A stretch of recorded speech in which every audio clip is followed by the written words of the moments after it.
identify, which is great. Anybody can be a Foley artist if they practice, right? And love it. And or you can be a Foley recordist mixer if you practice and love it. And today we've got a full range of people that do a bunch of the different Foley tasks. I did notice that I have new glasses and I thought I could get away with wearing these and see, but I'm just going to switch my glasses. It's a great way to start a webinar as a host, is switching glasses, because the new ones from Lens Crafters are bifocals, and oh, that's so much better. Now I see you all. Hi. Oh, wow. Well, thanks for joining us today. So this is also streaming on Facebook. I'm just looking at it on a Zoom, but we are rolling. So welcome everybody to Discussion About Foley. I'm Jamie Baker. I'm your moderator today. And we have guests, special guests, Joanna Fang from Alchemy Post, New York. We have Chelsea Bodie from Toronto, Canada. And I am already don't have it right in front of me, the name of your place. Can you tell us your name of where you are working on this current job? I mainly work at Footsteps, which is in Uxbridge. Yeah. Thank you so much. And Anna Wright from the UK, and that's Boom Post, Boombox Yeah, Post? Boom Post. Yeah. Boom Post. And Ronnie Brown from the Northern California land of Skywalker. And any of you freelancing at different places at this time? Or I'm freelance, yeah. You're freelance. Yep. When I was in Foley, I was also freelance. Most of my work was at C5 Inc. in New York. So introducing myself a little bit, the short story is I started because I was playing music, and when I discovered that films and TV actually had people that mixed the sound, I was in shock and thought that was awesome. So I kind of crossed over into post-production to become a re-recording mixer. And along the way, a door opened to be a Foley recordist, and that later developed into editor and supervisor. And I still pursued re-recording mixing, but I spent many years recording Foley, working with the likes of Jay Peck and some Marco Costanzo and C5 in New York. And then working on some amazing Foley teams under supervision of Phil Stockton, Eugene Gearty, Ron Bokar, Paul Shue at C5 Inc., Will Ralston, who may even be here because I heard someone say Will, and I was like, hey, Will, shout out to Will. Did a lot of Foley back then, and love it. And now I'm honored to teach Foley down here in Savannah, Georgia, to aspiring students learning how to be sound designers. And if any of them are here today, shout out. And so that's kind of it about me. And I wanted to start off because not everybody attending today has had an experience of Foley and what we do. And some questions from attendees was, what do you do? Like, and what is the process? And a lot of really good questions, which we'll touch on as we talk. But I figured I would do a little definition of Foley. Foley is actually somebody's last name. So Jack Foley in like the late 20s and 30s was somebody who became really well known for adding all the character performance sounds to picture after the silent film era ended. And he was so good at it, people started saying, you're going to Foley that, you're going to Foley that. And so it became known as Foley. But other people did it. And also sounds like Foley have been done in theatrical performances, not even to picture, and radio plays. They do similar kinds of sounds. So what Foley sounds include are things like footsteps, anything that a character would handle, you know, a clicky pen, we call those props. We have clothing movements, and we call them something different everywhere. So we'll talk about that a bit, but we call it rustle, cloth, moves, cloth, sounds like that. And we do that to picture. We do that to film and television. Traditionally, somebody will maybe spot the Foley. They'll cue up like, hey, we need these sounds. And that will be given to the people on the Foley stage, which we'll talk a little bit about more. But a Foley artist will perform those sounds, and a Foley recordist will be in charge of the levels and getting the recording done. And once it's recorded, we give that to a Foley editor who will then edit the sounds to make sure they line up really well with the picture. So now your film or TV show or internet show, whatever you have, will have all these sounds that are happening in the scene that are maybe not picked up by production microphones or not really there, or new sounds we create from scratch, things like lightsabers and stuff like that. There's all kinds of sounds that get added on a Foley stage. So that's a little general definition of traditional Foley. Of course, sometimes people just grab a recorder and make some sounds and then put them in, their show, which wouldn't be traditional, but might get called Foley. And also live on stage. I think SpongeBob the Musical maybe even had a live Foley artist on there to do the sounds of SpongeBob and stuff like that. So Foley does turn up in a lot of places, but it's typically collaborative. And in what we're talking about today is mostly going to be like for film and television, where you have a Foley artist and a Foley recordist and a glass in between, typically, working to achieve all these sounds. And we have our expert panelists here, Joanna, Chelsea, Anna, and Ronnie. So we'll do some introductions. I'm going to let everybody introduce themselves to our group of attendees. And well, I'll just go from left to right. So I see Joanna is first. Welcome, Joanna. Hi, good afternoon and good morning to all these lovely folks. Thank you so much for joining us. It's really great to see quite a few familiar names in the chat. My name is Joanna Fang. I am a Foley artist and occasionally a Foley editor. I work for Alchemy Post Sound, which is located in Peekskill, New York. We are in Westchester County, so the metropolitan area of New York. And I've been shooting Foley since 2011. I went to NYU Film, where I just, in my studies there, I fell in love with Foley. I transferred there from the classical music department in Steinhardt, and a friend of mine who was a sound designer was like, hey, you have sight reading skills. And I'm like, yeah, but my rhythm skills aren't that great. But he was like, come on, let's just try Foley. Like, I'd heard of it. I'd seen videos of it when I was a kid, part of that, behind the scenes DVD generation. And it just clicked, and I just loved doing it. And from that point on, I was pretty much convinced that, say what you will about going to NYU Film and having dreams of being the next Ang Lee. I had dreams of eventually becoming a career Foley artist. And so I've been really blessed and lucky to have amazing mentorship and to have been able to transition out of film school in 2013, 2014 to my career now. And that's pretty much it. That is awesome. Welcome. And another person that came from a music start and crossed over into post. And I wonder, what is your main instrument, or what were you playing at Steinhardt? I was focused mostly on, I was studying music technology, so a little bit of audio engineering, but my main instrument was voice and jazz guitar. So I studied a little bit of both of that, and it was really interesting. I loved sight reading, and learning how to read sheet music. But it was interesting when I look at a film, I start seeing it like it's music. Like the movie itself is like the sheet music, and I'm the performer, and we're sight reading, we're improvising. And it was just a very natural connection for me. Yeah, that is so cool. It's just a musical thing, and you get in a zone. That's really fun to hear. And I have so many other fun questions I could go on and ask you about, but and one of them we'll touch on later about voice.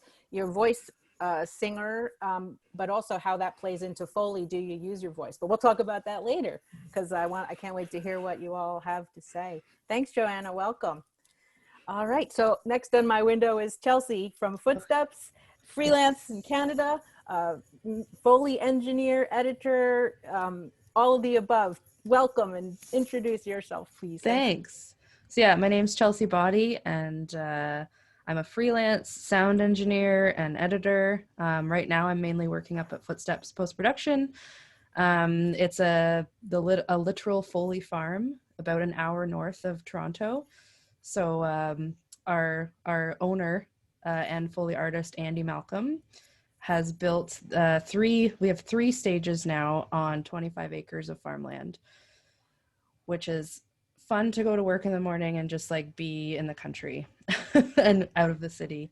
But so I got my start. Also, I started as a musician. I think a lot of us are musicians. What did you play? I'm just interrupting because I'm just being moderator.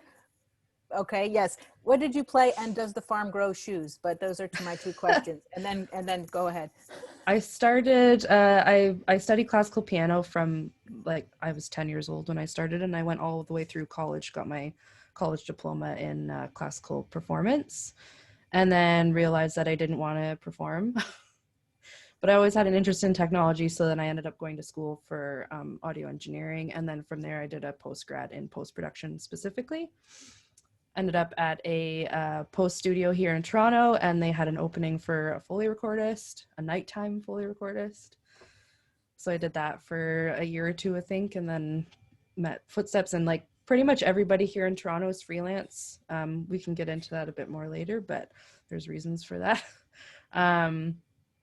But as far as growing shoes on the farm, no, not yet. But we have quite a collection of, like, there's hallways of just shoes. So I think we might have enough. You might have enough. Don't grow anymore. Yeah. That is so cool. So yeah, then I interrupted you with that. So go ahead, tell us how you got in there. Any details to add about you? No, that's it. That's it. Well, awesome. Thank you so much. It's fantastic to hear. Now, I want to just say, you don't have to be a musical person to get into Foley. It's just a coincidence, but it's such a natural connection because Foley is seeing the rhythm of things happening, and then you're working on that. So is a lot of audio engineering, but that isn't something that's a requirement. So if you're like, oh gosh, I don't play an instrument, but I'm really interested in this, don't fear. You can still do it.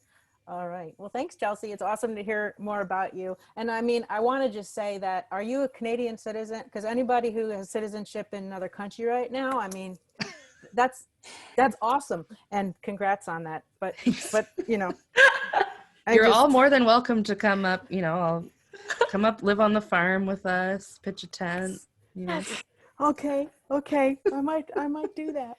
Thank you. All right. Welcome. Thank you. And next on my window is Anna from the UK, Boombox Post. Welcome. I just want to say I loved your frozen lettuce in the Aeronauts film. It's one of my favorite Foley sounds, and the air balloon basket. I'm just fascinated. I thought the sound was just so amazing that I just have to say, I think I even wrote to you when I was like, oh, you that's did. right. I love that Foley. So welcome, and tell us about yourself. Thank you. Thanks, Jamie. So I'm Anna Wright. I'm a Foley artist in London, and I'm based in Boom Post, which is in Soho, which is in the West End of London. And I've been there for 5 years now. But I studied music production, kind of similar to you guys, at uni, and always loved music, always thought that would be my direction. And then heard about Foley, and I just thought, how is that a job? And just thought it would be something that would be kind of unattainable because it's so much fun and so perfect as a career. So I kind of went into the sound design world. I was teaching at a primary school, and then on the side I was working for theatre companies doing sound design and composition, and Foley just kept coming up. So I kept looking into it and just finding any YouTube videos, any interviews, reading any books about it, and just consuming everything, and just fell in love with it. So then I went to Boom, and I did a week as a trial for being a runner, and I didn't get the job. But I did meet the Foley team there, and I said, can I sit in? And they let me do that, and they were kind enough to do that. And after 8 months of sitting in and working on the side and doing bits and bobs here and there, finally got hired as a runner, and then worked my way up as a recordist, and then into being an artist properly. So yeah, long story, sorry. No, it's not long. That's a great story too, because that's similar. You were really interested and you wanted to do it, and you didn't get deterred that there wasn't an easy path to it, and you just stuck with it. and because of that, you ended up becoming amazing and getting to do the Foley work because you were really passionate about it and stuck with it, which I think is so key for any Definitely. you know, any career you're passionate about. So that's awesome. Yay. And what did you have like an instrument you played too, or I would not very well, but like I would play lots of different, so piano and guitar and bass and singing. Yeah. But then went into production because, kind of like Chelsea, I was like, oh, I don't know if I want to be the performing side in front of lots of people. So that's again why Foley's great, because you get to perform, but behind closed doors. Yeah, behind the scenes magic. Awesome. Well, thank you. Thank you. Yeah, we could rock out a band right now.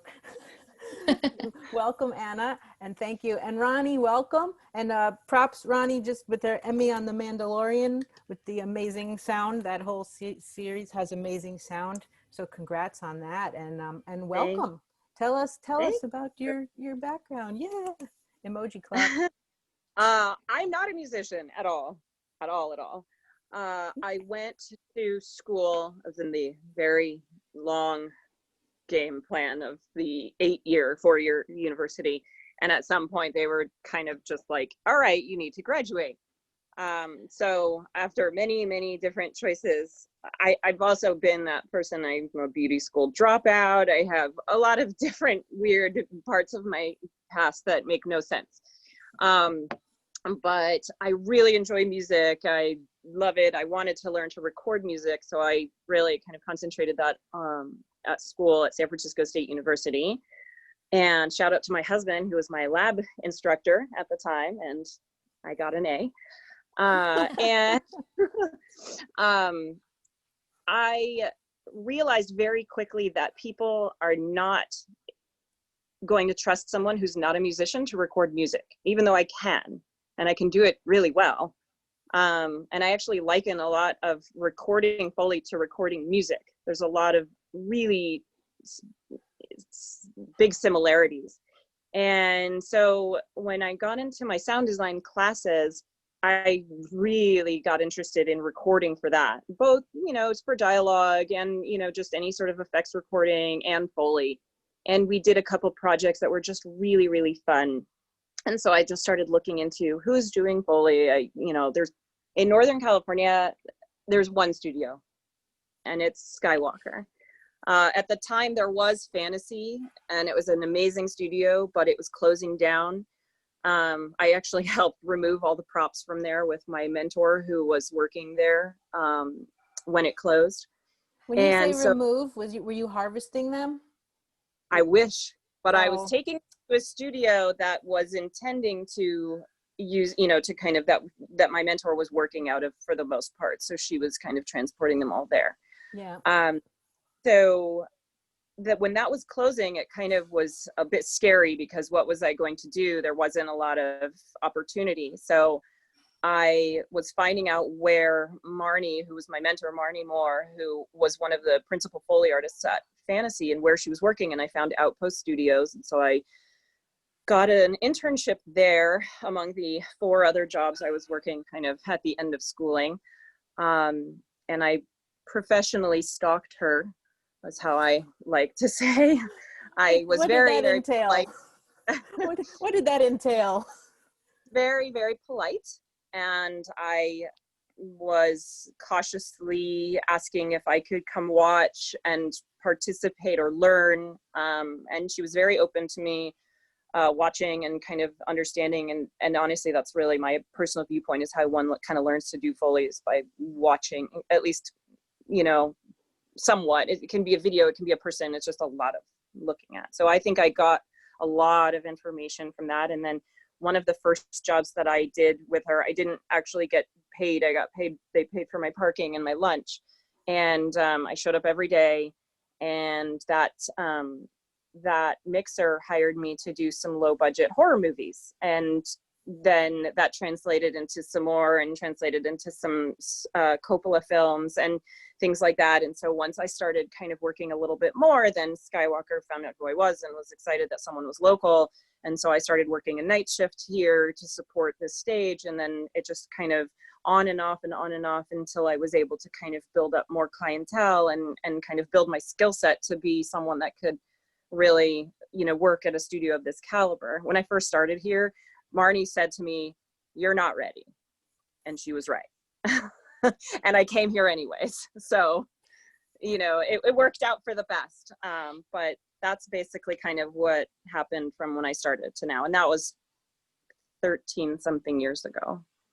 Wow, that is a great story. So it almost like trial by fire. Sometimes that's how we learn the best, and we just prove ourselves when we have some skills. But you know, because it takes so much time. I mean, how long does it take for you to get super comfortable and be able to find the right thing to make the right sound and get it in 1 or 2 takes?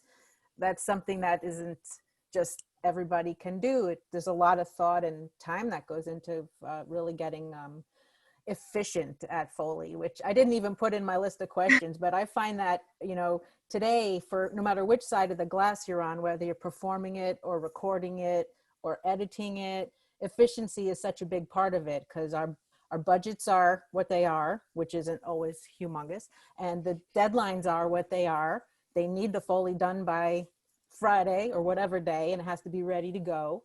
And you can't just take your time and work on one thing for 3 hours. You got to just get it done. So efficiency is really important, and that's not easy just to start doing something efficiently without a lot of practice, I think. Would you guys agree with that? Practice? Yeah. Yeah. Perfect practice makes perfect. Smarter, not harder. You know, like that was the big conundrum, because, you know, Chelsea and I, we came up, we're millennials, right? So, you know, by the time we graduated film school, the independent films that we would mostly be training on as like just out of school Foley people, those budgets are down to 2 days, 3 days, in the New York area, especially. So it was just like if you didn't have just a decent amount of like readiness, you just wash out of the Foley scene, you know, because we've had so many interns over the years who come in with this, like these big bushy-eyed enthusiasm for Foley. And it's like, they see how fast we work, and the expectations nowadays are just, it's wild. It almost makes me worried about the future insofar as like training people, because there just isn't as many opportunities as there used to be. Yeah, I wonder, talk about that. It seems like each of you found your way in to where you are on your own path. There's not an instruction manual to get into the business, but you can find your way in, and passion is one of the things. Like, you really have to want to do it, and you have to be professional. If you're professionally stalking or whatever it is, you know, you have to be professional, and, you know, you want people to want to help you learn. So I did have opportunity to sit in and learn, and that's how, and I don't know, Will, if you're there, I know Will was one of the people that showed me how to use the faders on the board at C5 on 27th Street when I was sitting in and watching, and I thank you for that, Will. You know, kindness and people saying, yeah, come sit in. I would boot up the computers at like 7 a.m. before the Foley team came in, because back then, not to show my time, how long I've been here, but it took like 20 minutes to boot up a computer. Now you just go ding and it's on in like a minute maybe. Back then it would take so long to boot up. If you hit save, it would take 15 minutes to save. Everything was a lot slower. So I would go in, boot it up, sit in for a couple hours, and then go off to my regular day job. But that was how I got trained. And then when the door opened, it was like, oh, she's trained, or so it helped. But I did donate some time, but it wasn't donated. I was getting out of it the education. Now there's fantastic programs that have Foley stages that can train people, so people can be ready to step in. And like my school built a Foley stage like the year after I left. Oh, yeah. So we learned Foley like in an ISO booth kind of situation for our projects. And then like the year after, they're like, yeah, we're building a new Foley stage for the program. I'm like, oh, I just missed it. Yeah, I think the ISO booth training is probably helpful now for everybody in the pandemic lockdown though, right? Because we've got to figure out how to ISO booth our closet. And make it work. That's sort of what I have my students doing now. I'm like, do you have a closet? Or if you don't have a closet, do you have a blanket you could throw over that table? Just to help a little bit and help, but it's obviously not the same as a controlled environment, beautiful Foley stage. So some of our questions are about that. So I'm going to go ahead and take a look at some questions. But before I do, to help introduce some of you to the workflow who haven't seen it before, Chelsea has a great example of a recent Foley session that you can screen share with us. So you can see the Pro Tools is our software. It's pretty ubiquitous in the industry. We all use Pro Tools when we edit and record Foley. So it's a Pro Tools is the software, and you'll see the tracks, some Foley on the tracks and the video that goes with it. And I'll let Chelsea tell us about it. Thanks, Sure. Chelsea. Let me just share my screen. Do you see it? Mm-hmm, mm-hmm. Okay. So this is an episode of a series we did called Cardinal, which is a Canadian cop drama. This is actually the series finale that I chose because I wanted to spoil the show for you all. No, there's no spoilers really. But so this is the session as it was completed. So like this is the final kind of session that we would have sent. So we generally, I mean, our template would start off with 12 feet tracks, 12 props tracks, but for most of the shows we work on, we're not restricted to those.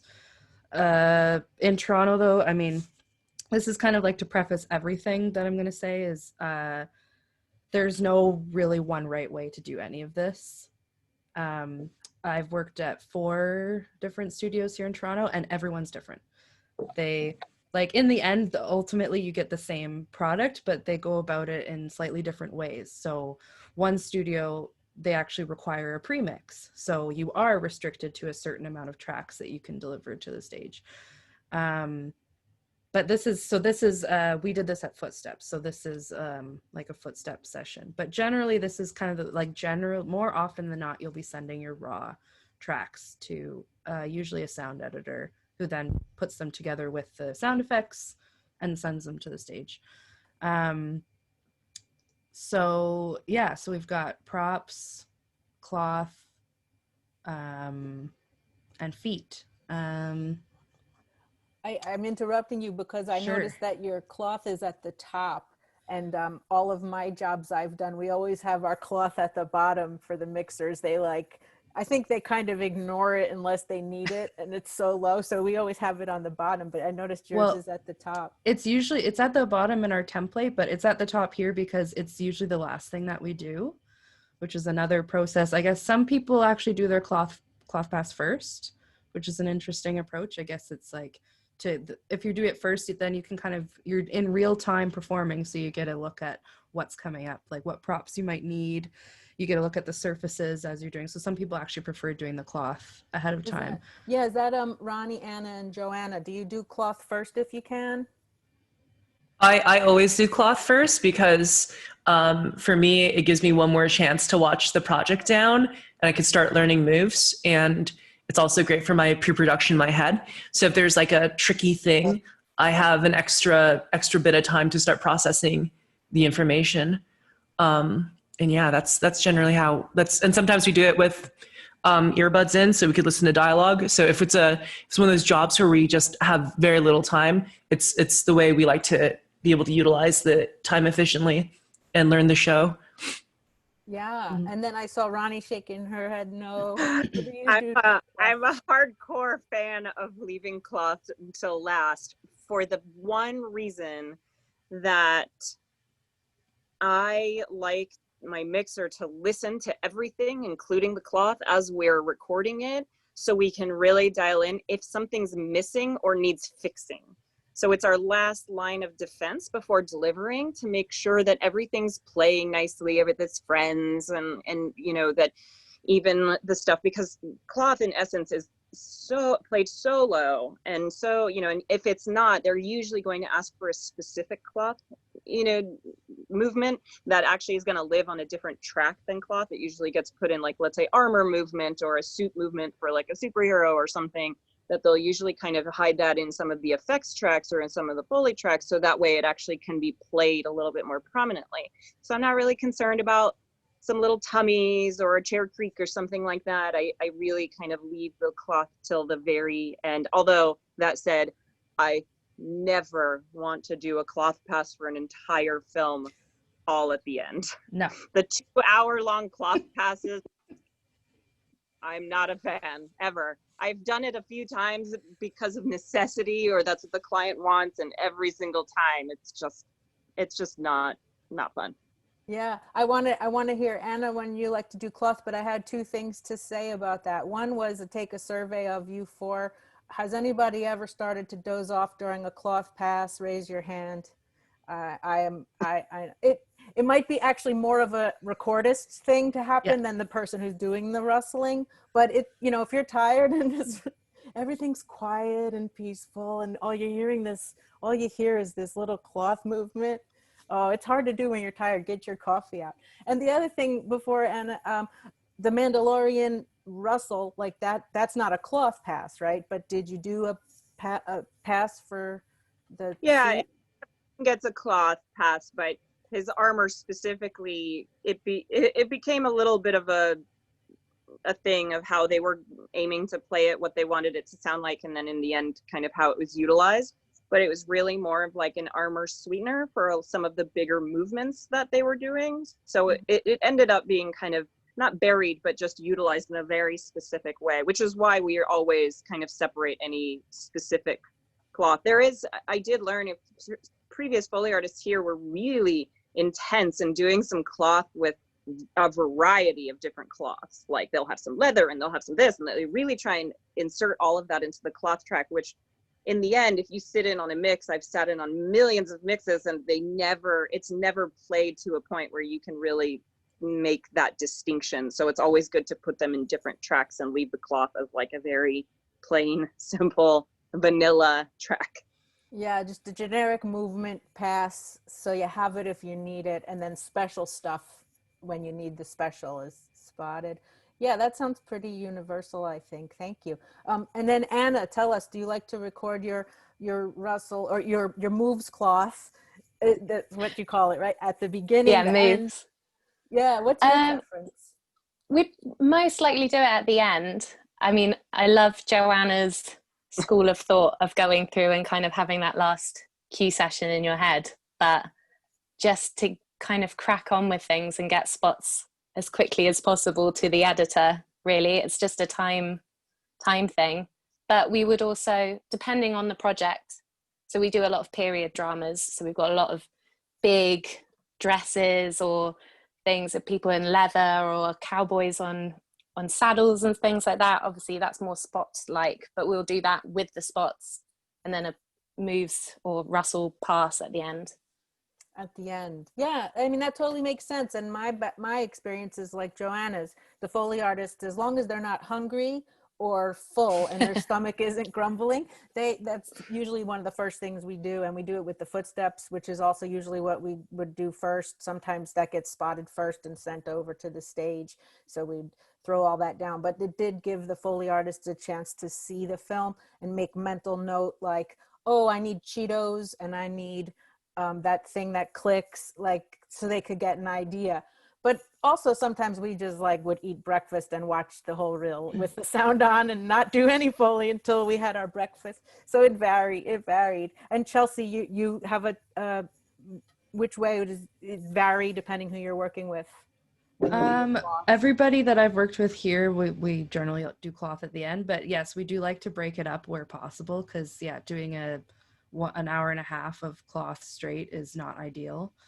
One of the first times I sat in on a Foley session at the first studio I started at when I was just kind of training was just an entire session of cloth. So I'm not even doing any work. I'm just sitting there like learning, and I could barely stay awake.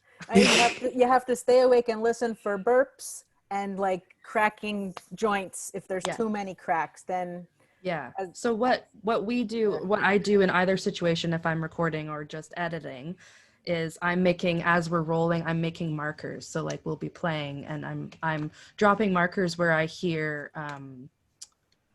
like little snaps and stuff, so that when we're done the cloth pass or when there's a moment for a break, I can go back and go to each of those marked. They're not labeled or anything. It's just literally hitting enter to drop one. I know that there's one nearby and I can clean them up all in one go.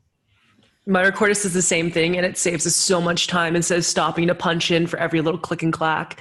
I will say that the only time, the few times where we do the Russell Pass at the end of the process is when we're working on a big budget films where there's a lot of conforms. So it would be a total bummer. Yeah, it'd be a total bummer to record Russell and then like, hey, we swapped the shot. Conformalizer detected it was different and deleted all of our Russell. So, I mean, that's the only other time. And it also helps with double checking work too. Like we just did a huge movie where they had like entire characters who were CGI, and we waited till the very last moment to do Russell because finally we had the final previs has been finished. We can actually see the character. So now we could Russell the character as part of the entire pass. So that's the only other time when we decide to hold off on the Russell till the end.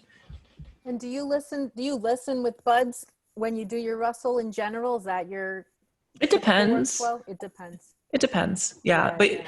if we had the luxury of watching down the film or the TV episode, great, fantastic. But if we ever run into those situations where it's like, it's go time, we are over queued, then it's just like, okay, either get really good at reading lips or, you know, IEM in the ear and just go for it. So we've done it both ways, but typically I do them for the most part silent because I'm lucky enough to have the time to watch stuff down now, but you never know.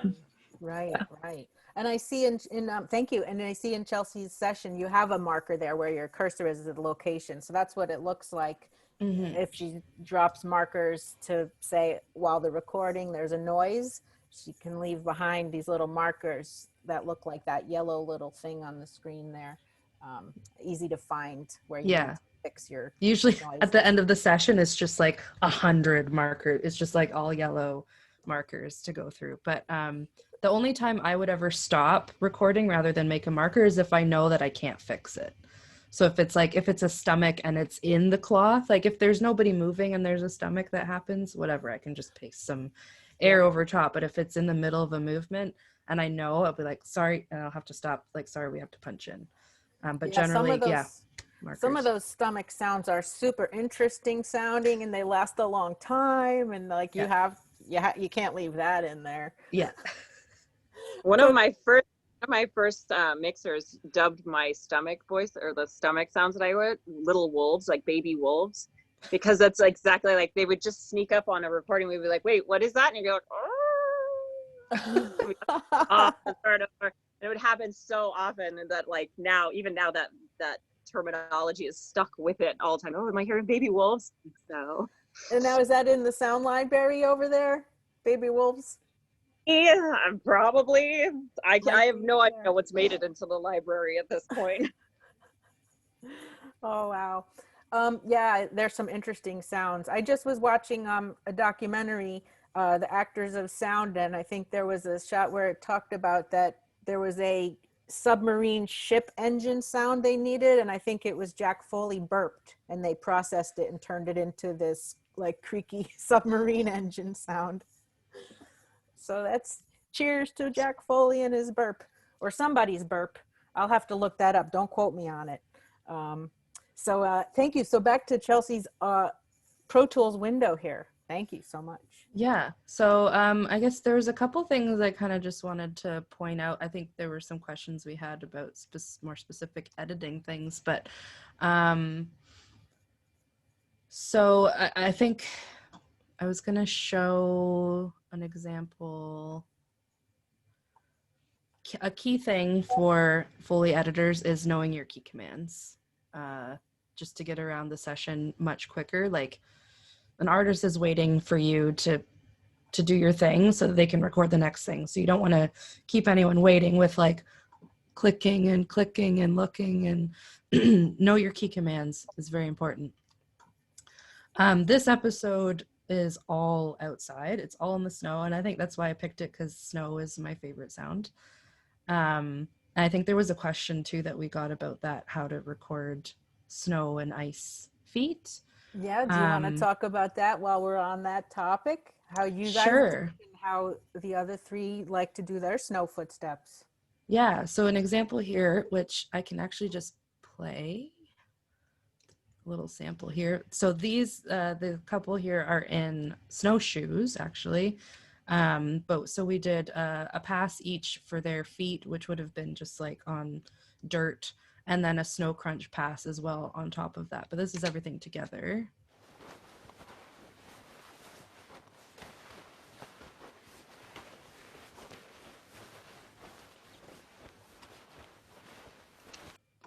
That also would include the cloth pass too, which would be their jackets. So and the picture is going to be laggy, so it won't look in sync, but trust me that they're in sync.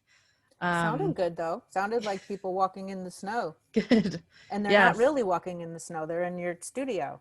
Yeah. So the first pass would have been on like dirt or something like that, and I think this was Sandra, who is the artist on this one, and I think she built like snowshoes to get that. So like these aren't just regular boots, right? They're like almost like tennis rackets. And then the snow crunch is the kind of traditional cornstarch in a pillowcase. But I'm interested, to know if you guys do anything different. Yeah, we have several different ways of doing snow. Obviously, we don't get the real thing year round, but if we can get it, we'll use it if we need to. But for us, it's pretty standard too. You know, the cornstarch in a pillowcase is that sort of like kind of like the bow and arrow. Like everyone figured it out by necessity. But obviously, we use sand occasionally to add extra granulation. But my favorite little cheat that Les and I figured out was we were throwing sound blankets over our gravel pit because we were doing big glass explosion stuff. And we didn't want to put any, career ending pieces of glass in our dirt pits. We laid down a sound blanket on top of gravel, and I jumped off a platform and I landed on it, and we stopped and looked at each other. We're like, what was that?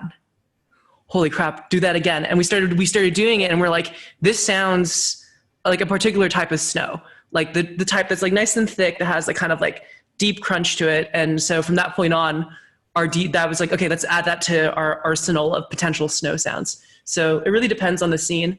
If they're walking on something that's very, very crisp, very fresh, we might just use wet sand.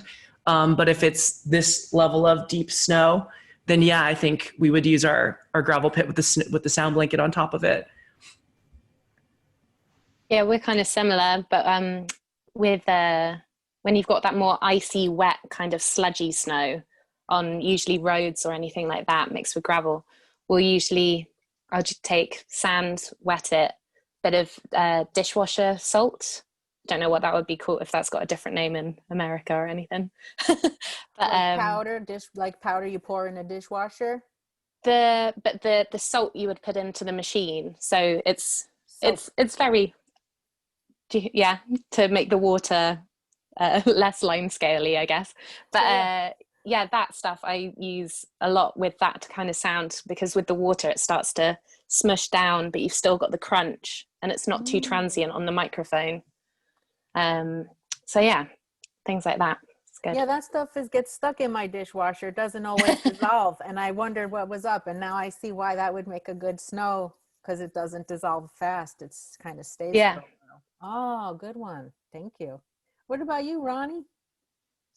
We very large suitcase filled with it's kind of a combination. It's a little bit of a soup at this point of what's been added, but there's quite a lot of cornmeal and different kinds of salts in there, different kind of sizes and styles of salts, and then of course the cornstarch bag. But we also have another bag full of, like, a pillowcase full of this crystal cat litter stuff that is really gross, and I'm glad that it's in a pillowcase, but that's kind of the icier sound, if you will, like if it's that really frozen soft, and then, like Anna was saying, to do slushier snow, I'll take some really giant rock salt and throw some water down and kind of have that kind of where it's like almost dissolved but not quite, so you can kind of get this wetness, you can kind of get this texture of like, yeah, I know when it's happening. I worked with someone once that insisted the best way was to get, you know, kind of the snow cone machine kind of ice from a purveyor, and it sounded like garbage, and I could not use it at all. It was kind of amazing. They were very insistent on using it, and I hated it. It was for animation too, which was even sillier because it's not like we were walking with our feet, we were using our hands. So it was really ridiculous. And so I typically like our snow that we've kind of the soup that we've come up with, but I do like when we can kind of get some outside recordings to lay on top for that air, because I really feel that that air is kind of important and will help sell it. So if we can get that and kind of insert it, you know, I'd like to do that. I also am like a big fan of outside, not inside the studio, like guerrilla recording and stuff like that. So That's how I- great. We'll talk a little more about that, about remote recording and off the stage recording. So I'm looking forward to hearing more about how you do that and how often and stuff like that. That's awesome. Real snow, woo! They don't have that down here in Georgia, but I grew up where they did. So I'm telling you all, I'm okay, but I miss it. I do. I do. Awesome. So thank you. So that's a little bit about the snow footsteps and what people are doing to get their magical snow sounds even without real snow. So thanks for that. And then back to Chelsea's demo. Sure. Yeah, I just maybe I'll show like two more things before I close this up. But right here where I'm at now is a good example of something you should do as an editor that will make your re-recording mixers very happy, which is splitting off your tracks for perspectives. So you can see here on this shot, they're in frame. We see them, and then when we cut away, they're very far away, and they're not really in you can't really see them. They're far away. So you want to make sure that you split those off so that your mixer isn't trying to like pan on one track and like adjust the levels all on one track. It's a lot easier for them to just set, okay, this track is my closer perspective, this track is my further away perspective. And those little kinds of things as an editor, if you can do that, your mixers will really appreciate it and will love you and want to continue to work with you. Yeah, they wanted to, their job is to make it sound like you're at the whatever point of view the story is. So when you're with the people, the mixer has to make sure that it sounds like the footsteps are close. And when you're with the sniper, it's a totally different perspective. So the mixer has to set those levels to sound like you're with the sniper. And if everything's on the same track, it's hard for them to do all that fancy changing. So the editor can set it up and it just works great that way. Yeah. And the other thing too is like to make things easier for the mixer is basically, and this is how my mindset of recording no matter what, whether I'm doing a pre-mix or not, is you want all the Foley to be mixed within itself so that the mixer can just basically turn it all up or all down. So they don't have to kind of dig into it and turn up little things here and there. You want to send them something that's like a complete package that works all together, that they don't have to spend a lot of time futzing with, and it just kind of will sit in with everything else. That will also make you a great recordist and editor if you can do that too. I'm glad you mentioned this because I can bring up a couple questions people were asking about mic placement and about like marrying the perspectives to your tracks during recording as opposed to leaving it for the editor or the mixer to deal with. So if you each want to tell a little bit about your mic placement, do you have more than one mic? Is the person recording it doing live perspective, mixing to make this happen? Or are you leaving it up to the mixer? And how much input and how do you set that up for this? There's a few ways to do it. So what do you want to talk about that a bit? Chelsea, you could go first and then we'll just go down my row. Thank you. Yeah. So yeah, we generally, we're using 2 mics for interior scenes, 1 mic for exterior, just because when you're outside, you don't need all the room reflections. And everywhere I've worked, we're always mixing the mics. If there's 2 mics, we're always mixing them together and would be sending them as one track, because another thing the re-recording mixer doesn't want to do is mix your perspectives as well. Really all they're going to do is add their reverb that they're adding to the dialogue to make it fit. Otherwise, it's on you as the recording engineer to make the perspectives work for them. And some re-recording engineers like more perspectives than others. Like it's definitely a lot of conversation with those people to find out what their preferences are. That's an important thing for sure. As far as mic placement though, I'd love to hear what the artists have, because I don't see it that often. It's usually the artists moving the mic around, so. Right, you hear it and then you let them do their thing, but you not see it. Sorry guys, Yeah. we're not watching you, we're just hearing you. Thank you, Chelsea. So I'll go from the bottom up, start with Ronnie this time. Tell us about mic placement and perspectives, what you might do to address a scene where there's different perspectives.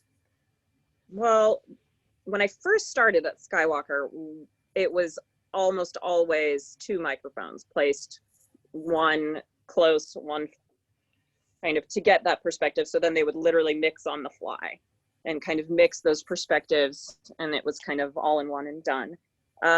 We've gotten away from that for variety. Again, like every mixer's different, everyone who does any of these recordings are just so particular. I had one mixer who really didn't mix anything and just was a great recording engineer, and that was kind of it. And then others who do a lot of fun tricks in the booth to kind of, with a subharmonizer or whatever it is, to kind of get some of those fun weights and things like that. For me now, I think it really depends on if I'm in the studio versus out, recording in some other location. It also depends on what the goal is.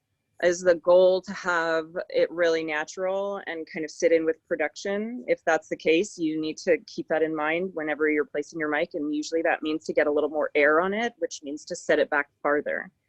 Also, different microphones will obviously have different effects in doing that. On the other end of the spectrum, if you're going for a heightened reality or a hyper kind of sound or a little more something that's going to sit in with effects, I'm going to move my mic maybe onto my surface or onto my somewhere it's not just about close. Some people think that loud equals big, and that's not the case. And you have to kind of have this somewhat of a knowledge of how sound waves actually work and how they transmit, and kind of use that. It's a little scientific, a little not.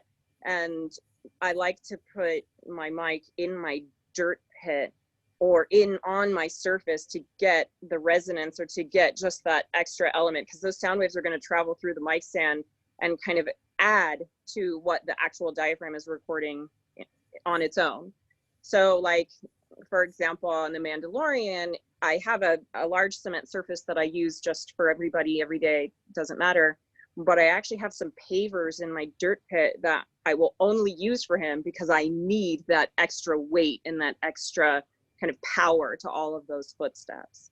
And it kind of works for a number of things, not just footsteps, but also props that, if I need it to sound really big, I tend to move the mic in closer, but there's a kind of law of diminishing returns when suddenly you're distorting and all of that kind of thing happens. So you really have to be mindful of where that is. And I kind of just have this little, go back and forth with my mixer. I'm like, too close, too far, too, something like that. So there's just a lot of talking back and forth of like, are you liking what you're hearing? I'll leave it. If you don't, I have to move it. But I just go with my instinct of like big and over the top. I come kind of close, natural and kind of subtle. I kind of move it a little further back. Sometimes I go a little bit off axis just so I can escape that transient. So there, I move the mic a lot. There's never one case for anything. It's always moved. And then sometimes there's a room mic, sometimes, to get some of the room tone or get a little bit more of the reflections and things like that. But that's kind of, I don't move that. Usually that's just kind of, it lives in the room and I never kind of deal with it. Right. Thank you. And then I just wanted to say, in case when you say off axis, for anybody who's new to audio, I like to I like to think of an ear. So if you're recording somebody's footsteps and they're supposed to be over there, like your ear is hearing that. And if you turn your head, it's going to sound different. It goes off axis. So if you have a microphone recording footsteps that are over there, you're probably, even though the Foley artist is in one spot, you're going to put the mic somewhere that maybe would be where someone would be listening.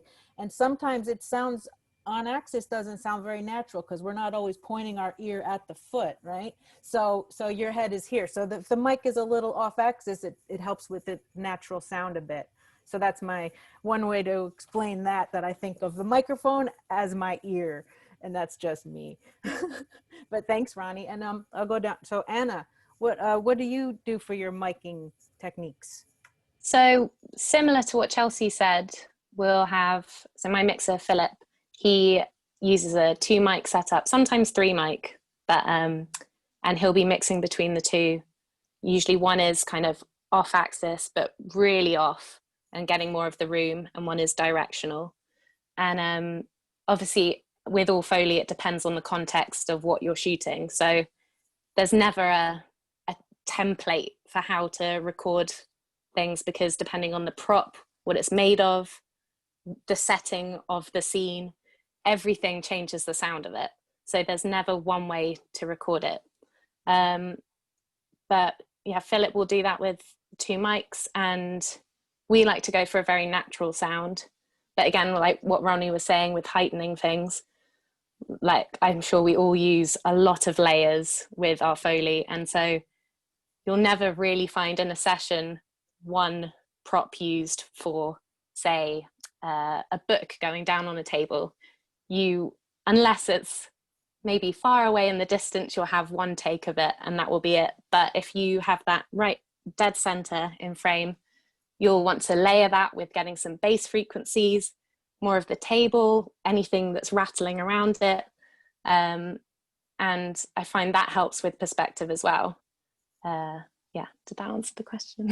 Yeah, absolutely. And that's also talking about, so like on Chelsea's window, you would see different layers on maybe on adjacent tracks. You would have a book down, and then you would have a sweetener of rattling items, and these are all different recordings with maybe slightly different microphone setups for each, but you're making these artistic choices on your side of the glass also. And both of you talked about, and Chelsea too, talked about the communication back and forth. So it's collaborative, like totally. That's completely key to the job, is having that communication with your mixer.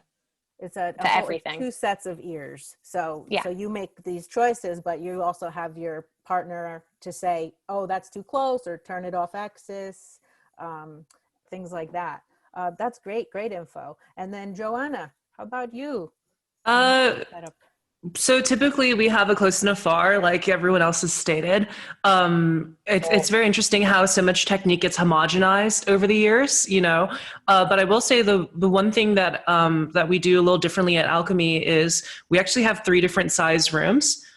We have one that's super reverberant that we do most of our interior feet and some interior props and body falls and what have you. We have our main Foley stage, which is, you know, pretty normal size Foley stage, I'd say. And then we have a smaller Foley stage that's about half the size of our main stage. The result is that when we cue, we kind of dictate, hey, we should shoot these interior feet in this prop in this stage, these exterior feet in this stage, and then maybe the hand and Russell pass on the other stage. So we're not just playing with mic perspective insofar as mic far, mic close, or like, you know, on axis, off axis, but we're also playing with this idea of like, we can also scale how we want the sound to blossom out into the room. So someone's coming down a set of stairs and they're off mic. Obviously we do the technique where you block the mic. But we've also often found that, you know, because we have the luxury of so many different intimacies of rooms, that we could do gymnasium feet in a room that actually sounds like, when you use enough room mic on it, sounds like it fills out that way. And I know some of our clients, the first time they heard it, they're like, wow, there's a lot of room on this. But once it goes into mix and they have their EQs and reverbs they're putting on it, sometimes it really works. I'd say as a performer, you know, everyone here has mentioned there's so many times where you're like tricked into trying to find the right perspective. You know, is it like quiet and close? Or is it far and loud, right? These kind of different perspective shifts that actually affect our performance as artists. So we found that when you record in a room that has real perspective, it might actually change how you perform the footsteps, because you're now reacting to the room and you're now curving it out. So that's kind of how we do it. all with the same intention. We just want it so that way when they go to mix, when the Foley gets flown in after the last minute conform, they're not futzing too hard with relative levels. They're not futzing too hard with compression or EQ, that it all just sits exactly how it should sound with the fader at unity or at -10. So that's kind of our methodology. Otherwise, they mute it. They just mute it. If the Foley gets in the way, the mixer's like, and they mute it. So it's nice you go to the theater and you hear your Foley, then you know you did a good job. Even though we're usually invisible. It's been like a catchphrase for us, which is like, never give them a reason to mute.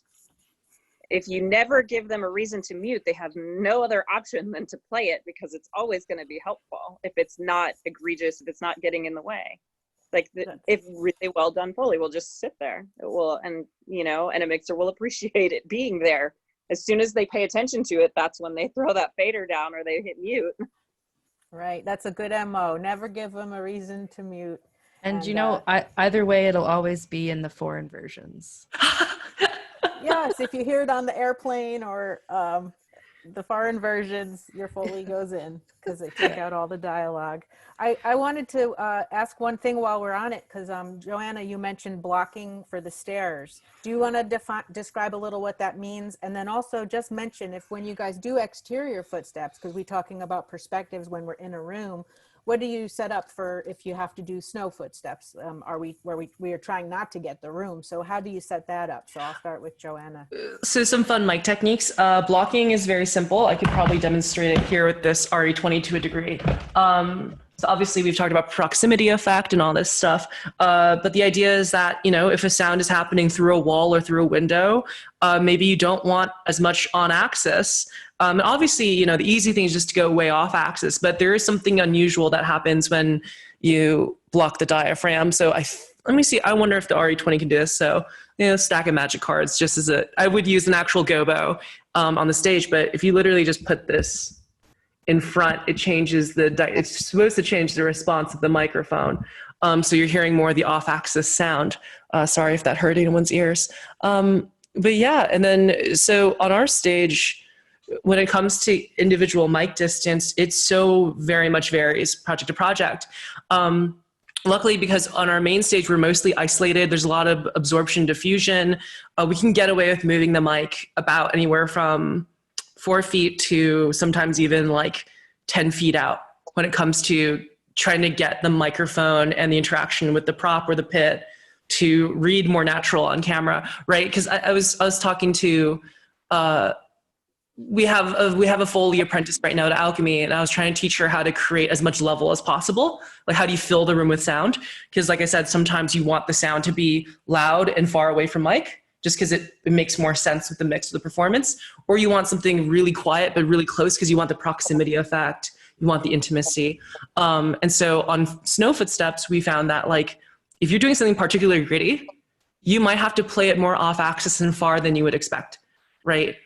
Neumann 81, which is what we use for our close mic, it has a big old resonant peak at 8K that sometimes can be helpful and sometimes can be a hindrance, especially because it's interfering with dialogue. So we often are like, okay, so the feet are a little too gritty. Okay, move off axis just a little bit, or characters collapsing in the woods, and the perspective of the production of the final mix is going to want it far and desolate. So we'll move the mic back and I'll perform it at a level that should be acceptable to the audience, right? So like great Foley, even during the mix, like Ronnie was saying, the Foley just has to pass that litmus test of, your audience is probably only going to watch the movie one time. And the sound has to be plausible and believable for that 48 frames that it exists in the soundtrack. So a body fall that is properly perspective mixed, where we're moving the mic far back and we're performing it loud, should make more sense than a microphone being way too close mic'd and the body fall just being a little poof. You know what I mean? That doesn't really make sense sonically. So that's kind of how we rock the one mic setup, is, definitely working the on to off axis response too. Characters walking from off screen to on screen, I will walk off axis to on axis. And I know some mixers are on the other hand, they're like, don't do that. I'll do it with the EQ. And I'm like, it never sounds natural. I'd rather just do it with my body. And so you have enough space to be able to walk on one surface from off to on. Sometimes we just have a little spot and there's not enough space to really do too much live perspective with a static mic that doesn't move, but you have a big enough pits to do that. Yeah, we have 4x4 pits. So Les designed them so we can have dual operator Foley when we have the budget or the need to do like group footsteps or stuff like that. So also big enough to roll a wheelchair around. I think that was the other requirement. Can I wheel a wheelchair around in the pit? Okay, it should be that big. So right. And in your 3 rooms, so if you have, or one of those rooms specifically more dead sounding then, so if you are doing exterior snow and you don't want to hear room, you can back it off and not worry about it sounding like it's indoors. Yeah, 2 of our rooms are highly deadened, and then the 1 room is highly reverberant. Gotcha. Yeah. Awesome. Thank you so much, Joanna. I just want to keep talking about everything, but Anna and Ronnie, and then Chelsea too, about interior perspectives. What would you do to, address that miking technique if the footsteps, if you want to block out the room reflections? Do you guys do anything on your side of the glass, the artists? And then Chelsea, I'm guessing we've got quite a dead sounding studio. So anything, if we need a reflection, so we did this YouTube series called Origin, which was all set on a spaceship. And so for those, the effects editor said he really wanted to hear difference in all of the rooms, which there were a lot of rooms on the spaceship. So we had big metal surfaces, but then to change the rooms, we would change the reflections that were captured. So I would add for certain rooms, if they were big, I'd get really reverberant, like big metal trays and prop them up all around, making my own little metal room. And with mic placement, we had some mics underneath. We had, because there's a lot of bare feet as well. So we were really playing around with perspective, and there were aliens and things like that. So we were really messing around, and it was great. But yeah, so barefoot aliens? a lot of barefoot crew, but yeah, those. That is cool. That's very custom designed, putting up your own metal reflective surfaces to make these different rooms on a ship. Very cool. Yeah, well, it's so much of Foley is that of you've got your prop or yourself, but then you also need what can you put that on to make a different sound from it, or use that to I've lost the word to get the reverb on it, or resonance. Anything that it's falling on. Resonance. Yeah, exactly. Yeah. Very cool. The art. This is all the art. Ronnie, how about you? What do you do? Thanks, Anna.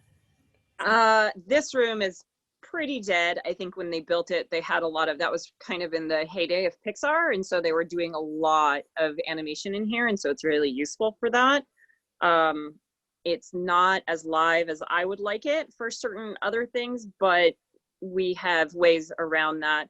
And not only that, I kind of am the rule breaker outlier that I don't believe like the big giant fancy Foley stage makes better Foley. I don't think that, any of that matters. I don't think a fancy microphone. We used U87s for years here and they sound like garbage. I mean, they sound fine. I just don't like them for Foley. I have a lot of very strong opinions on frequencies in Foley and sonic real estate and all of that kind of thing. So I don't like fighting an uphill battle. Also, I'm not going to do something that my room isn't capable of, or my microphones or my mixers or whatever. Almost all of the last Star Wars films were done in an old ADR room. Like it was that tiny of a room, and we did very similar in changing all the ships. My surface is literally like 1 or 2 surfaces, and I'm playing Tetris with reverberant metal pieces all over the place just to make it different from one another. And that's kind of where the fun begins, is that you're not just going based on like, oh, just this is this ship. I'm like, yeah, that was that in the last reel. I'm going to do something different this time. It's still going to work and it's still going to sound good. and, you know, kind of really getting outside of the science of some of it and really embracing some of, like, you know, in Phantom Thread, we barely did any of it in a studio. Only the hyper sewing kind of stuff was done in a very dead studio. Everything else, I mean, I recorded it in the scoring stage upstairs near the elevator on the wood floors over there, in the garage, because it had a really nice, you know, reverberant staircase in there. So the big giant mansion marble stairways and everything, like, required nothing. We had a microphone, we had, you know, it set up. There's no need for anything. It matched production. It all depends on who the client is, what they want. Do they want the control to put all the reverb on it, to put it in its space? One of my clients that I did a lot of Coppola films for, he wants it very controlled. He wants it tight. He wants it clean. He wants it natural. And he wants to put all the reverb on it. Other clients, they're like, get it, sit it into production. If I can't notice it, it's perfect. So then I'm out and about chasing some sound, you know, that will work for that scene or that moment. So that's just how I operate. Yeah, that's great. So you're finding the place, even if it's not on your stage, you're getting the sound. And I wanted to ask you, when you go to that stairwell, are you working to picture, or are you recording? Okay, so you're bringing like bringing it all. I have a very fun picture of just waiting for it all to be set up, and I have my microphone, my mixer and his microphone, and, like, you know, all of his, like, his preamps and his monitors and all of this stuff. And I'm just sitting there waiting with my little piece of marble on the stairs so I can, like, wait to go. And it just, I always liken it, we call it the school of Walter Murch. That's exactly what he did on The Godfather. It's exactly what he, you know, this is what he's constantly kind of preaching. And it was very important in school for me, like, all of his ideologies and everything. So I really, even though I'm in this very cool dead room, and, you know, on the opposite side of the spectrum of, like, having a very natural body fall, that sometimes I'm being asked for, like, the over the top body fall, so it will sit with this big huge explosion and music and effects and all of this stuff, you know, that, like, it's still, I don't like doing just the one. I don't think one thing serves a purpose for all of it. It needs to be changed. It needs to be dealt with in every individual way. You know, I broke my own rule about cloth pass on Phantom Thread. There were like 14 different cloth passes for Phantom Thread. Like, each individual character had something, the scratchy wool suit and the fancy silken dress. But that's what that project called for. So that's just, it makes it more fun than just kind of like assembly line, especially when you're in these, like, very big budget pictures that, like, have a lot of stuff happening and a lot of changes and a lot of this, and Foley has like a 2% chance of living in it. It can get very humdrum and, like, you know, okay, and here we go, and I'm just doing the steps for this and I'm doing the steps for that. So I try and interject some interest and fun wherever I can. It sounds like it's very textured and well thought out, and you're finding the appropriate sounds that work so that it'll play, so that they do not mute you at the mix, and the end product, because you're allowed and you're able to do this, and you want to do this, ends up so much better. The soundtrack is so much better because that's what Foley is for. You know, we can talk about later auto Foley and, like, you know, software that'll, like, put it in for you and stuff. And, like, I think we all think, like, yeah, maybe AI could do some stuff, but there's always that element where you're making these choices, you're deciding, and you're getting the special perfect sound to really bring it to life and going that extra step. Instead of just using the same cloth for everybody, you're making it super special. And that's the art of it, I think. So that's awesome. Well, thank you. So we heard a bit about your miking techniques, and then Chelsea, when you recorded the snow, what kind of workflow did you have for that? Was that a single mic setup? Yeah, because they're exterior, so our stage is actually quite live, but we have curtains on every wall, even the ceiling, so we can close the curtains on the ceiling too. Oh, wow. So for exterior scenes, all of the curtains would be closed, and then everything's, like, closer mic'd as well, just to get no reflections whatsoever. For exterior things in general, that's how we usually go about it. Yeah, so everyone has a little different process. I know my Foley artists, they would have, like, baffles and make a little booth for all the exterior stuff we did, so it would sort of, like, block out some room sounds. That was a little while ago. I think they still do that. I'll have to check with them. But cool. So I wrote down some stuff, and what else? I have questions. We're going to talk about your different surfaces. Somebody asked, what are the different surfaces you have on the stage? How many shoes do you have? How do you do scuffs? Do you have advice on recording barefoot footsteps? And somebody had a question for Anna about the footsteps on the wood in The Crown. They were warm and realistic. And how did you manage to create this? Did you use a lot of location Foley, and was it hard to match the steps? So I'm just kind of steering this into, let's talk about footsteps. Let's talk about what pits you have, what shoes, do you have a huge collection, how many, and on location. Are you doing footsteps on location like Ronnie was just talking about? Do you, Joanna and Anna, for The Crown, and then Ronnie, when you do your footsteps, you told us a little about that, but it sounds like you do a lot of location. Tell us a little about your pits and your footsteps and your shoes. And then Chelsea, do you have a shoe collection? You probably do, but not as big, I'm guessing. No. So I don't know if can we see Ronnie's shoes from this picture? There's a lot of stuff behind you, but it's not very exciting since they're all into some brown boxes, but all of this bottom row are my most used shoes. And then, of course, I have a number of some in the other room that are not used as much, you know, the kind of specialty shoes, whether it's golf cleats or, I don't know, roller skates and galoshes and things like that.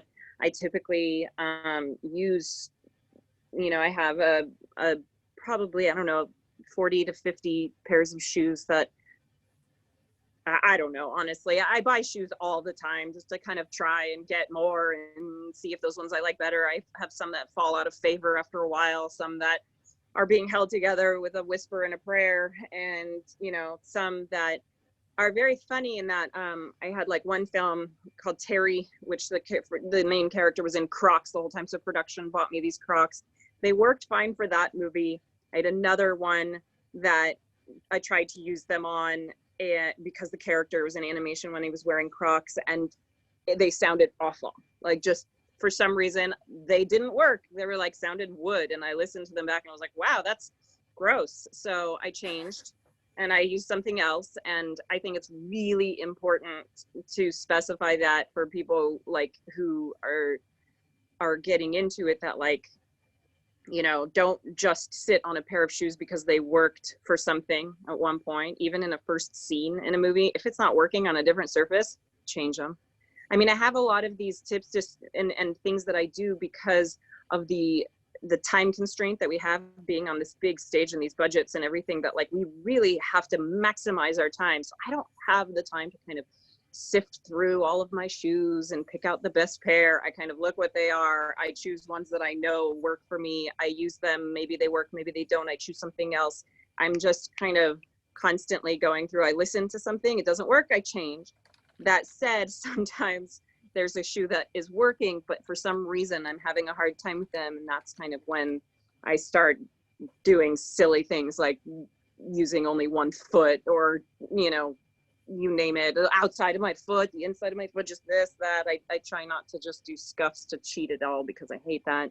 So, you know, there's just a process. I have a lot of shoes and the pits in here, there's a lot, but honestly, I could get away with a room that just had cement and wood and like just work from that, because throw a carpet down when you need it, throw a carpet on top when you need it, throw dirt on it, dirt. You know, like, that's what I mean is there's all this like the dirt pit in here, and it's, you know, there was a lot of thought put into it about putting it all the way to the earth underneath here, and that it would make some sort of difference in that, you know, it would have this connection to the earth, so therefore it would sound better, and it doesn't. And so I use it for what it's good for, and I leave it for what it's not. But like certain things, there's a brick pit in here, it doesn't sound particularly wonderful. You know, like different linoleum surfaces when you can really kind of use cement to get away with it.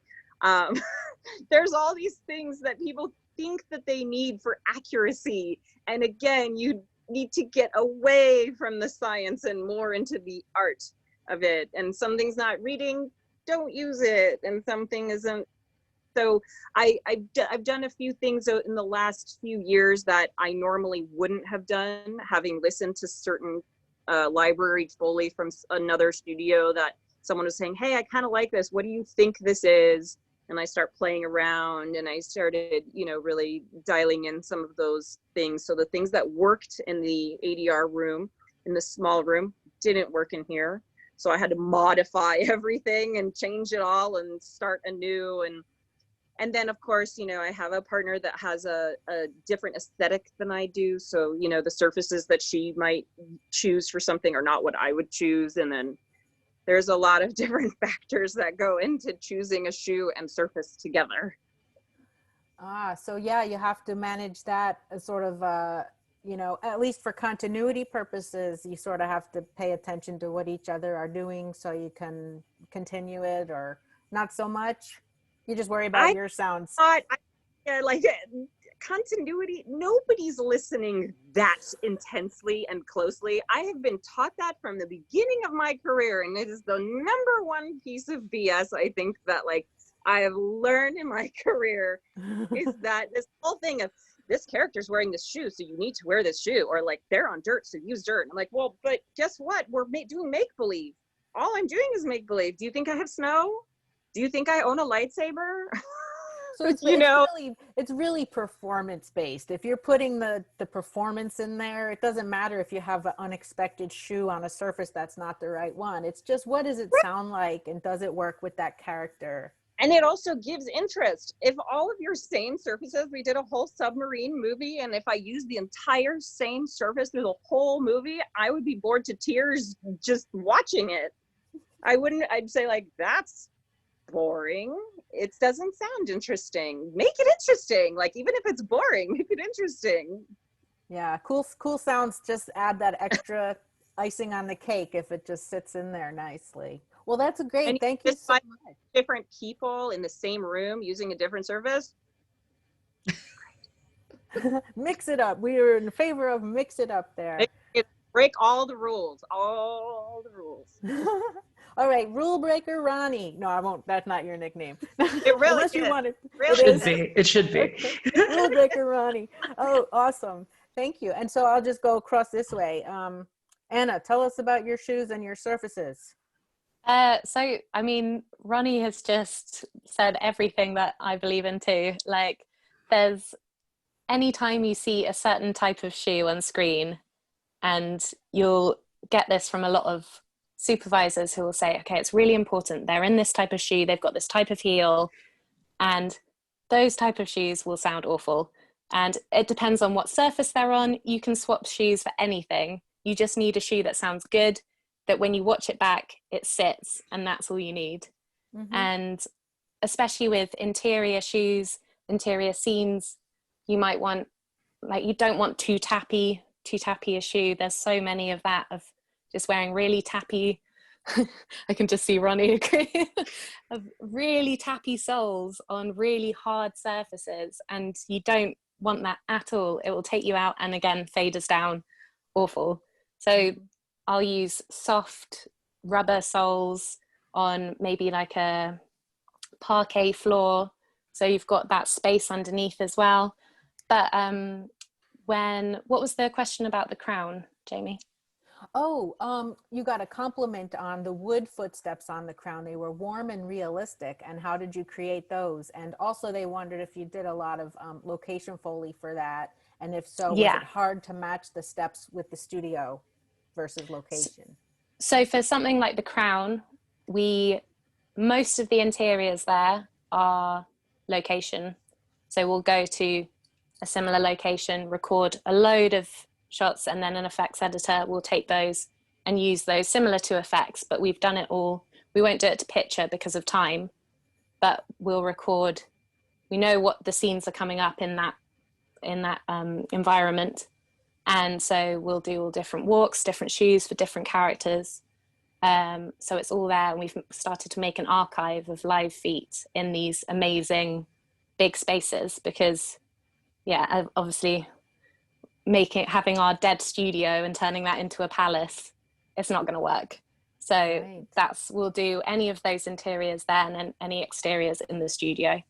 But then for something like Chernobyl, which is similar quality, I did all of that in our studio, and we had some scenes where the feet were really important. We may layer them with live feet that we've recorded in different locations, but it is always Foley. It's never AI or anything like that. It's never anything that's been made by a computer, I guess. Right.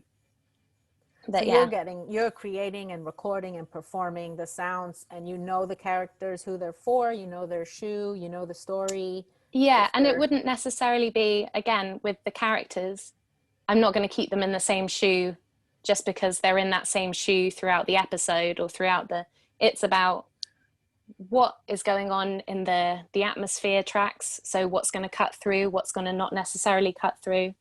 You've also got to think of how, if they're on a surface, do you want a lot of that surface to come through? Certain shoes will manipulate that and bring more surface out, or other ones will just make it a little hint of it. So there's so many things to think about. But again, that's what makes it fun. Yeah, and now when you guys work with this workflow for these remote location recordings, do you read the script and then kind of make a list of what you're doing, or do you watch the cut and then make a list, or We'll how see do the cut. You'll see the cut. Yeah, see the cut, and also see what our supervisors are saying. Because again, that's crucial to be having that communication with people higher in the ranking, I guess. Right, right. Yeah, you want to give them what they are asking for and not Yeah, just some yeah, random completely. sounds. And then you rely heavily on having an editor involved on the crew because they're going to line it up to picture afterwards. Yeah. So Yeah, like a workflow like that wouldn't work with like a fast TV turnaround. It's more of an artistic, like, we're going to give you the most beautiful footsteps that match perfectly and they're going to sound awesome. But by the way, you sync these. We'll give you the sound. Yeah, but because again, time-wise, if we did that for everything, it wouldn't work. You're spending too much time on a certain thing, which you could smash out in a studio very quickly. So it's, again, time and how beautiful the scene you want it to be. If you really want to focus on that and really have as much intricacies, then we'll have those then. But yeah, it's completely, again, depending on context. have you ever gotten to the location and like realized that the shoes you brought aren't the ones that they're not quite working, so you're like, oh darn it, I wish I brought those Crocs, they would have been the ones, or whatever, and then you had to go get them? Well, never had a chance to go back, but you can always, I'm sure Joanna and Ronnie will agree, you can always do things to shoes with tape, or you can put maybe a bit of talcum powder down on the surface to get away from the tap, or you can work with it, put some cloth down to get rid of it. Yeah. Chelsea, have you ever been recording and tell your Foley artist, like, your shoe's squeaking, but they don't hear it, but if the mic is picking it up, so you're like, no, it's squeaking, and then they have to duct tape it. Have you had that? Oh yeah. Yeah. It's and it's extra frustrating for me because they're like, oh, whatever, like, it's fine. It's extra frustrating because then I have to go in afterwards and like cut out all the squeaks or all the like snaps or whatever it is in it.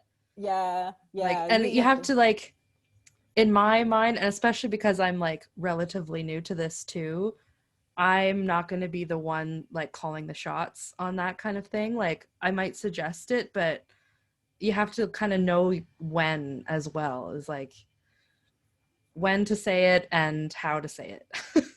Yeah, I guess so. If you're working with the same person all the time, you become like an old married couple and you Yes, just say they do. stuff and not They worry. do. But if it's someone you don't know, then you're wondering when can I bring this up? But if your shoe sounds like a hog going like, Yeah. that's when I say it. I'm like, your shoe sounds like a hog. Can you do something about that? I guess, yeah, depending on the person, you might not say sounds like a hog. Right. You might just say like, would you mind trying a different shoe for me? Like, I'm just curious if maybe another shoe might sound interesting, you know? Yeah. Or you can play it back. You could say, hey, listen to this. Your Yeah. shoe's making a funny sound. Yeah. And then they'll go, oh, because sometimes the microphone picks up stuff that we just don't hear, but the mic just really picks it up. Which actually, I was curious, sorry to go slightly off topic, but I know some artists don't wear headphones while they perform. Joanna? Yeah, all of no. you? All of us. Well, the way I look at it is the way our studio is set up, we have really nice JBLs that are mounted underneath our screens. We used to use these like talkback speakers that we actually like scavenged from Sound One after it closed, but we needed that high fidelity because sometimes we listen to Footsteps and be like, hey, those Reeboks are really tappy. They're just not working for this, like, this trooper. And it got to the point where, the level of trust that we had in our mixers and like the communication style, finally was just like, I was like, Les, we just got to swap these terrible speakers and get something that's more wide band, something that totally different than what we're hearing. They're on, the microphones are doing something different. Also experientially, when you're the Foley artist and you are there, you got the feet, you got the shoes on, and you feel like you're killing the sync, the mind plays tricks on you. It's psychoacoustics. You listen to it back and you're just like, gross, you know what I mean? And I've learned to really trust my mixers in that regard.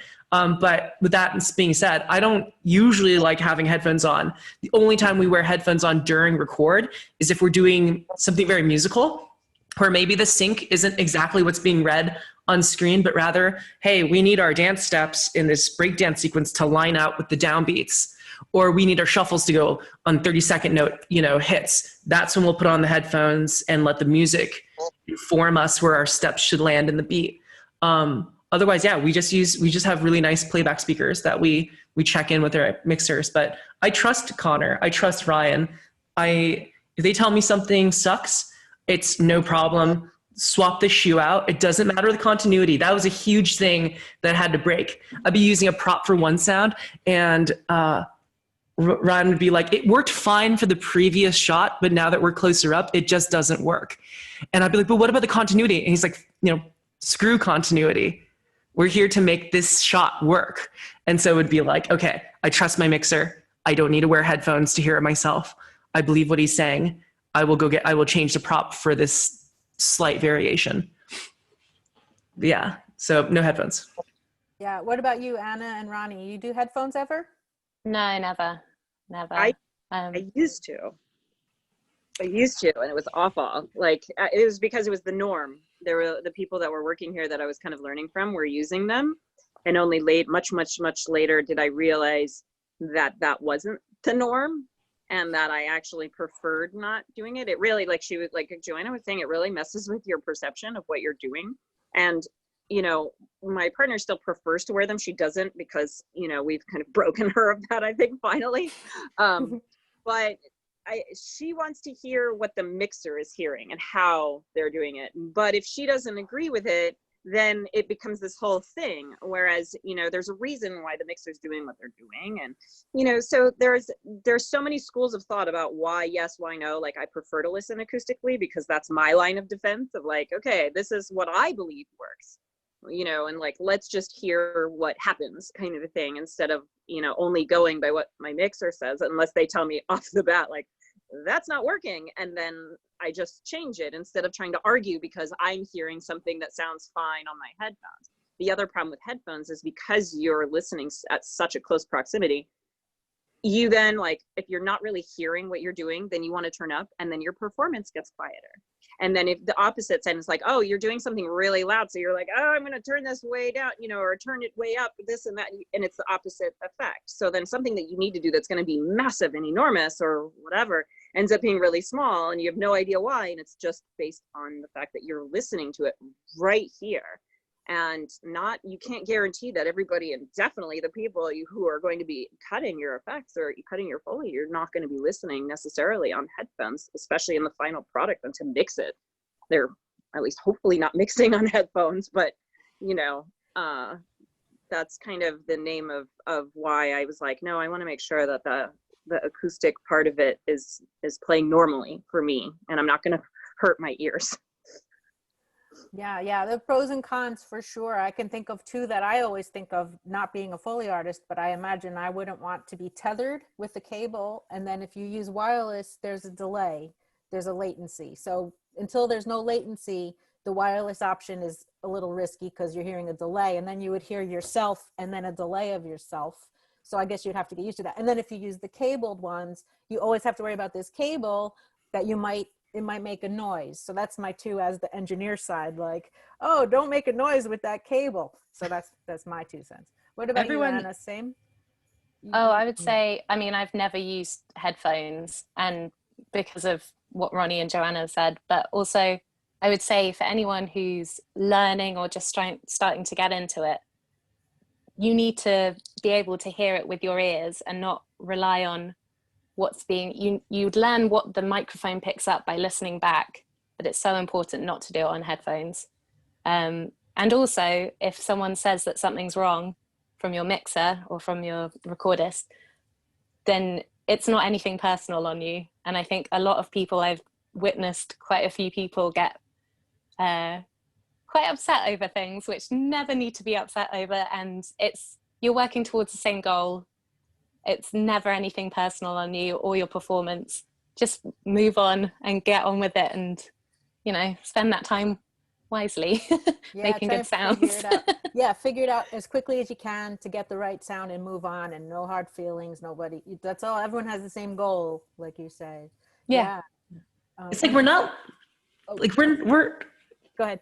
We're not like ER doctors. It's not like we're like house empty and we're screaming at each other trying to save the patient's life. It's like highly controlled environment, So you do Foley that. You do Foley that. Yeah, we do. Yeah. It's like, I don't play a doctor. I'm not a doctor, but I do play the sounds of one on TV. So, but yeah, no, it's fascinating, the whole teamwork element, because it takes time to build that sort of rapport. And I think that says a lot. My mixer is like the first line of defense, who will tell me, hey, like maybe, like, for example, this is a good example. This is like a gaita. So it's like a traditional Japanese sandal.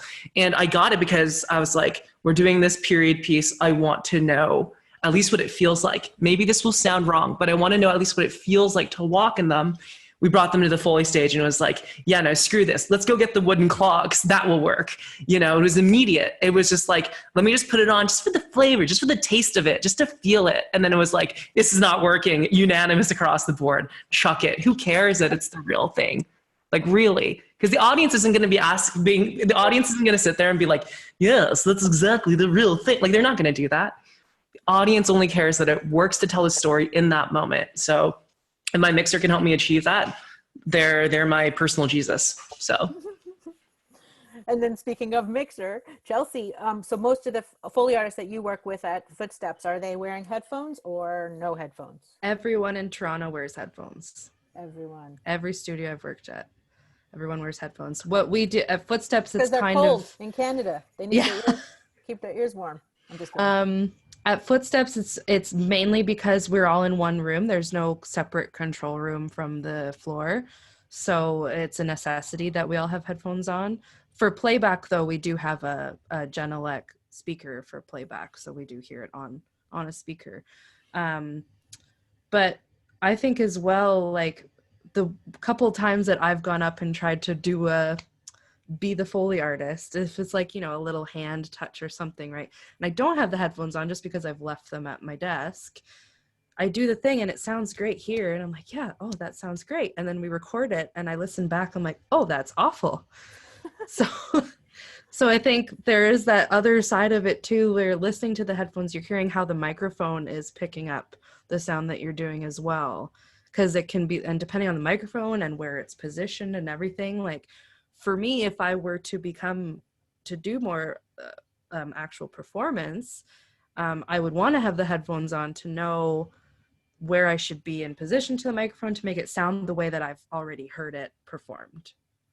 But that's coming from someone who's already heard Foley, not just starting fresh. So yeah, there's a combo of things. And to the headphones, the wired and wireless, we have a wireless system at Footsteps that's I haven't heard them complain about latency before. It's maybe a bit, it can get a bit distorted and not exact clear representation just because it's using radio frequencies. But then, yeah, the wired as well is not ideal also. That's interesting. And then do you have to, like, is it possibly the battery? Like, if the battery gets low on those, that might distort it as well? Yep, and the battery will die and they'll have to, change them out and things like that. But that's the way that we prefer to do it there. And then even the Yeah. studios I've worked at where there is a separate control room and stage, is the artist uses headphones too. Yeah. So it's Yeah. interesting, and you can do it either way. And then for people like that have to do Foley by themselves, you have to have headphones on so you can make sure your recording is not distorting or picking up anything weird. Or maybe you have one ear on, one ear off. Whatever works. Actually, I think that's generally, the artists here will have one ear off so they can hear how it's sounding in the room, but also can tune in to the other side and hear how the mic is picking it up too. Now, do their headphones, the one that's off their ear, does that ever play back and get on your mic? And then you're like, I hear your headphones. It depends on the type of headphones they're using. So most of the time they have these ones, the Sonys. But we've made it so that it's just sending mono and it's only sending to one ear. So they're only listening and like there's nothing coming out of the other. When we're doing cloth or something though, like it depends on if they have more open back headphones or something like that, then like guide might bleed through or something, depending on the headphones and what we're doing and how loud it is. But generally it's not a problem. Not an issue. Cool. I didn't want to move on before we asked Joanna about shoes and surfaces there. Did you tell us about your shoes? We did see one of your Japanese slipper there. So that's cool. Okay, so basically, funny thing about shoes. So we have, I want to say close to 150 pairs. Not all of them are charted yet or written. The idea is really simple. It's like to go on what Ronnie was saying, and also what everyone's been saying, what Anna said, was that sometimes certain shoes work perfect in certain surfaces, and then as soon as you transpose them to wood or linoleum, they just don't work. So for the longest time, when we used to shoot linoleum in our main stage, and we had a different pit for it, we noticed we had to overcompensate for the lack of resonance on that pit by using softer shoes. Because if you use the actual hard sole shoe, it just sounded like cockroach footsteps. It's like, no one wants that. Who the heck wants that? Nobody wants that. So we adapted these techniques. We're like, okay, shoes 34, 35, and 36 work for this pit, and shoes 67 and 66 work for the actual, pavers. So you have a whole number category system, like numbered, like a bowling alley, like you got shoes with numbered. Wow, that's awesome. Yeah, because what happens is Les and I sometimes we're operating on the same show or the same TV, and maybe we're in cycles. So for example, he might do episode 1 and I'll hop on episode 2 and do footsteps. I need to see the shoes he used, and sometimes it doesn't work for me. Like I have a pair of sneakers that are they're essentially slippers, but they sound like the best sneakers you've ever worn. But that's when I'm operating the shoe. If I pass that shoe off to Les, he's just like, I don't get how you get that sound. And same vice versa. He has a pair of men's hard sole shoes that I could just never get the right weight on it, just the way I wear it, maybe the way I perform it. But it got to the point where I was like, okay, there's a difference between us. Let's use that to our advantage. Right? So it comes and goes, but we definitely have our own set of these are the reliable shoes that work consistently. And that's usually a pair of 20 shoes. Mm-hmm. And then we have our auxiliary for backgrounds, and we have our auxiliary for just in case, rainy day shoes where, oh, maybe this pair of Reeboks is starting to peel at the sole. So we need something that sounds similar enough, but is not dying essentially. And so check the archive, pull down the huge bin. Okay, I think these ones will match. Ready to go. So in terms of surfaces, we have in our main stage, we have obviously 2 different types of gravel, a massive dirt pit, concrete, metal, 2 different water pits, and a sand pit. But like what everyone else has been saying, it's who can tell the difference between parquet and standard polished wood? How many times when someone's they're transitioning from parquet to other polished woods? I'm like, does the resonance change so much that we need a difference? And if it does, then okay, we have 3 or 4 different wood surfaces that range from creaky to solid to thin, and that's in our more reverberant interiors room. But we have the same thing where it's just what matters is it works. And if we're listening to production and it's supposed to be this gorgeous, massive, let's say a palace, then obviously we're not going to use the creaky. We're going to, depending on, maybe we'll use the creaky wood because it's old. And sometimes we'll use the non-creaky because it needs to sound clean. But it really depends. Like how many times we've cheated wood lino instead of concrete lino because we want the weight, right? So that's important too. But yeah,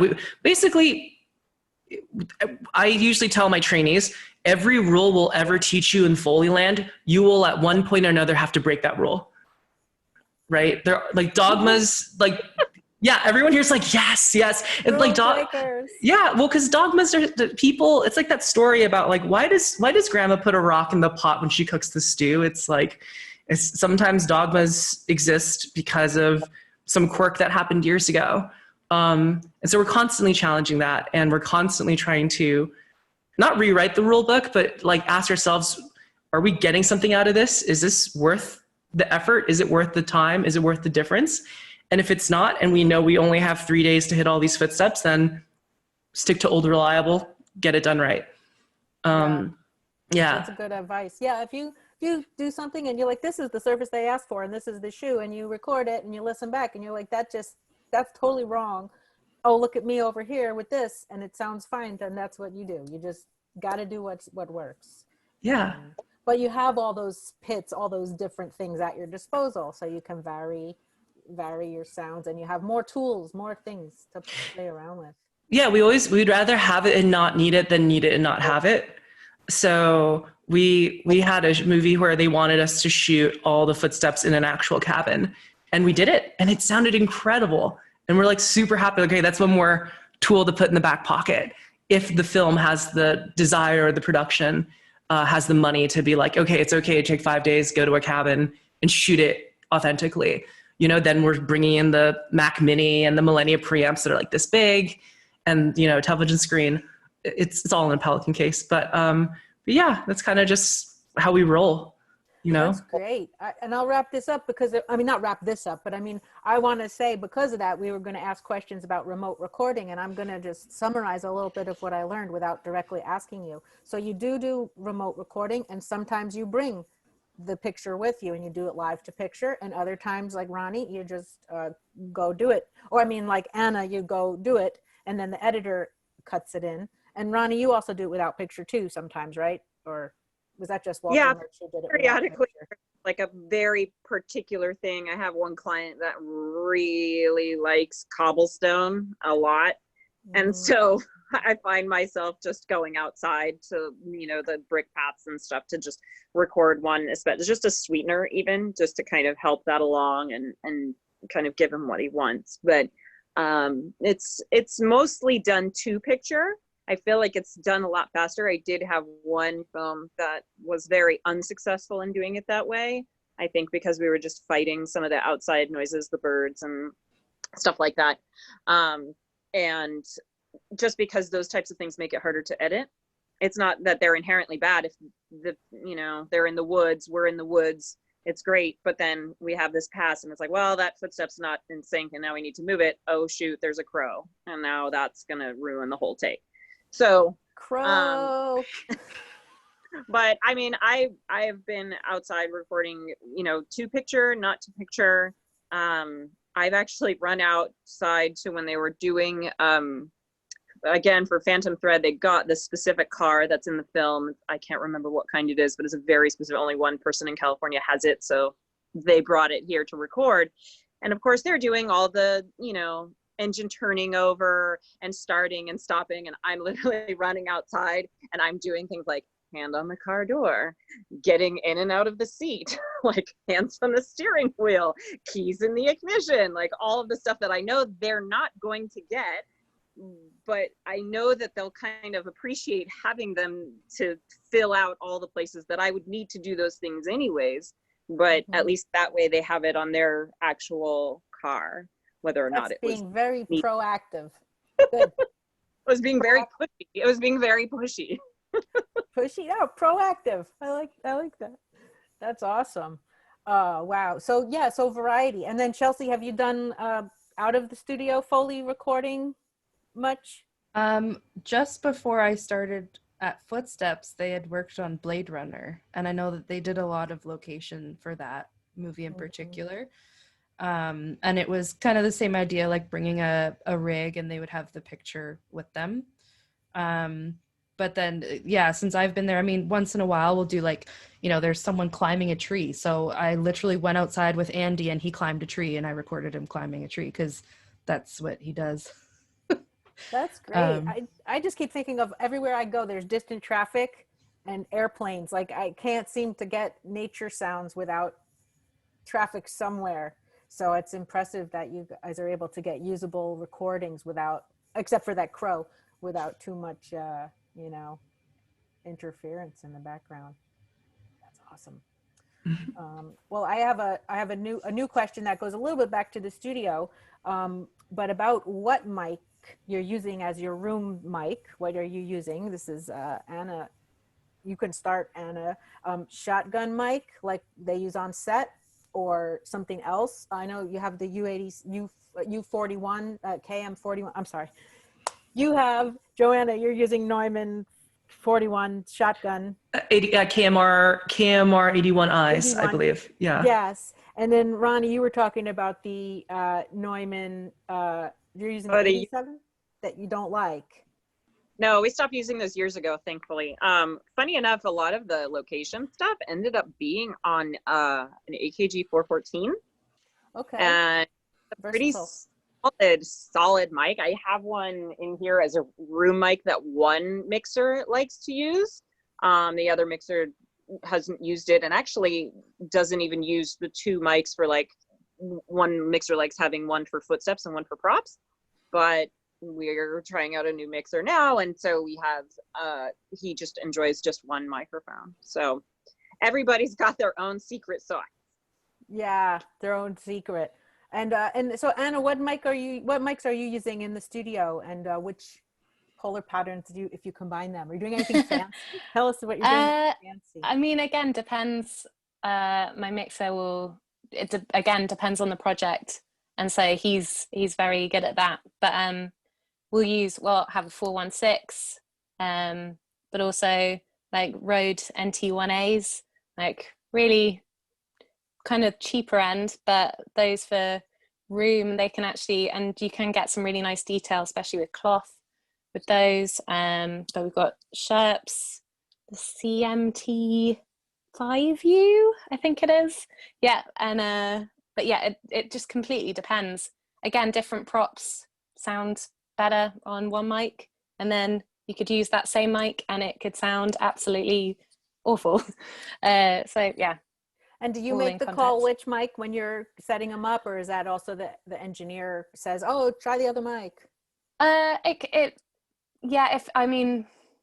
Depends if we're getting a problem, and we'll move around with the microphones. But yeah, usually the engineer will.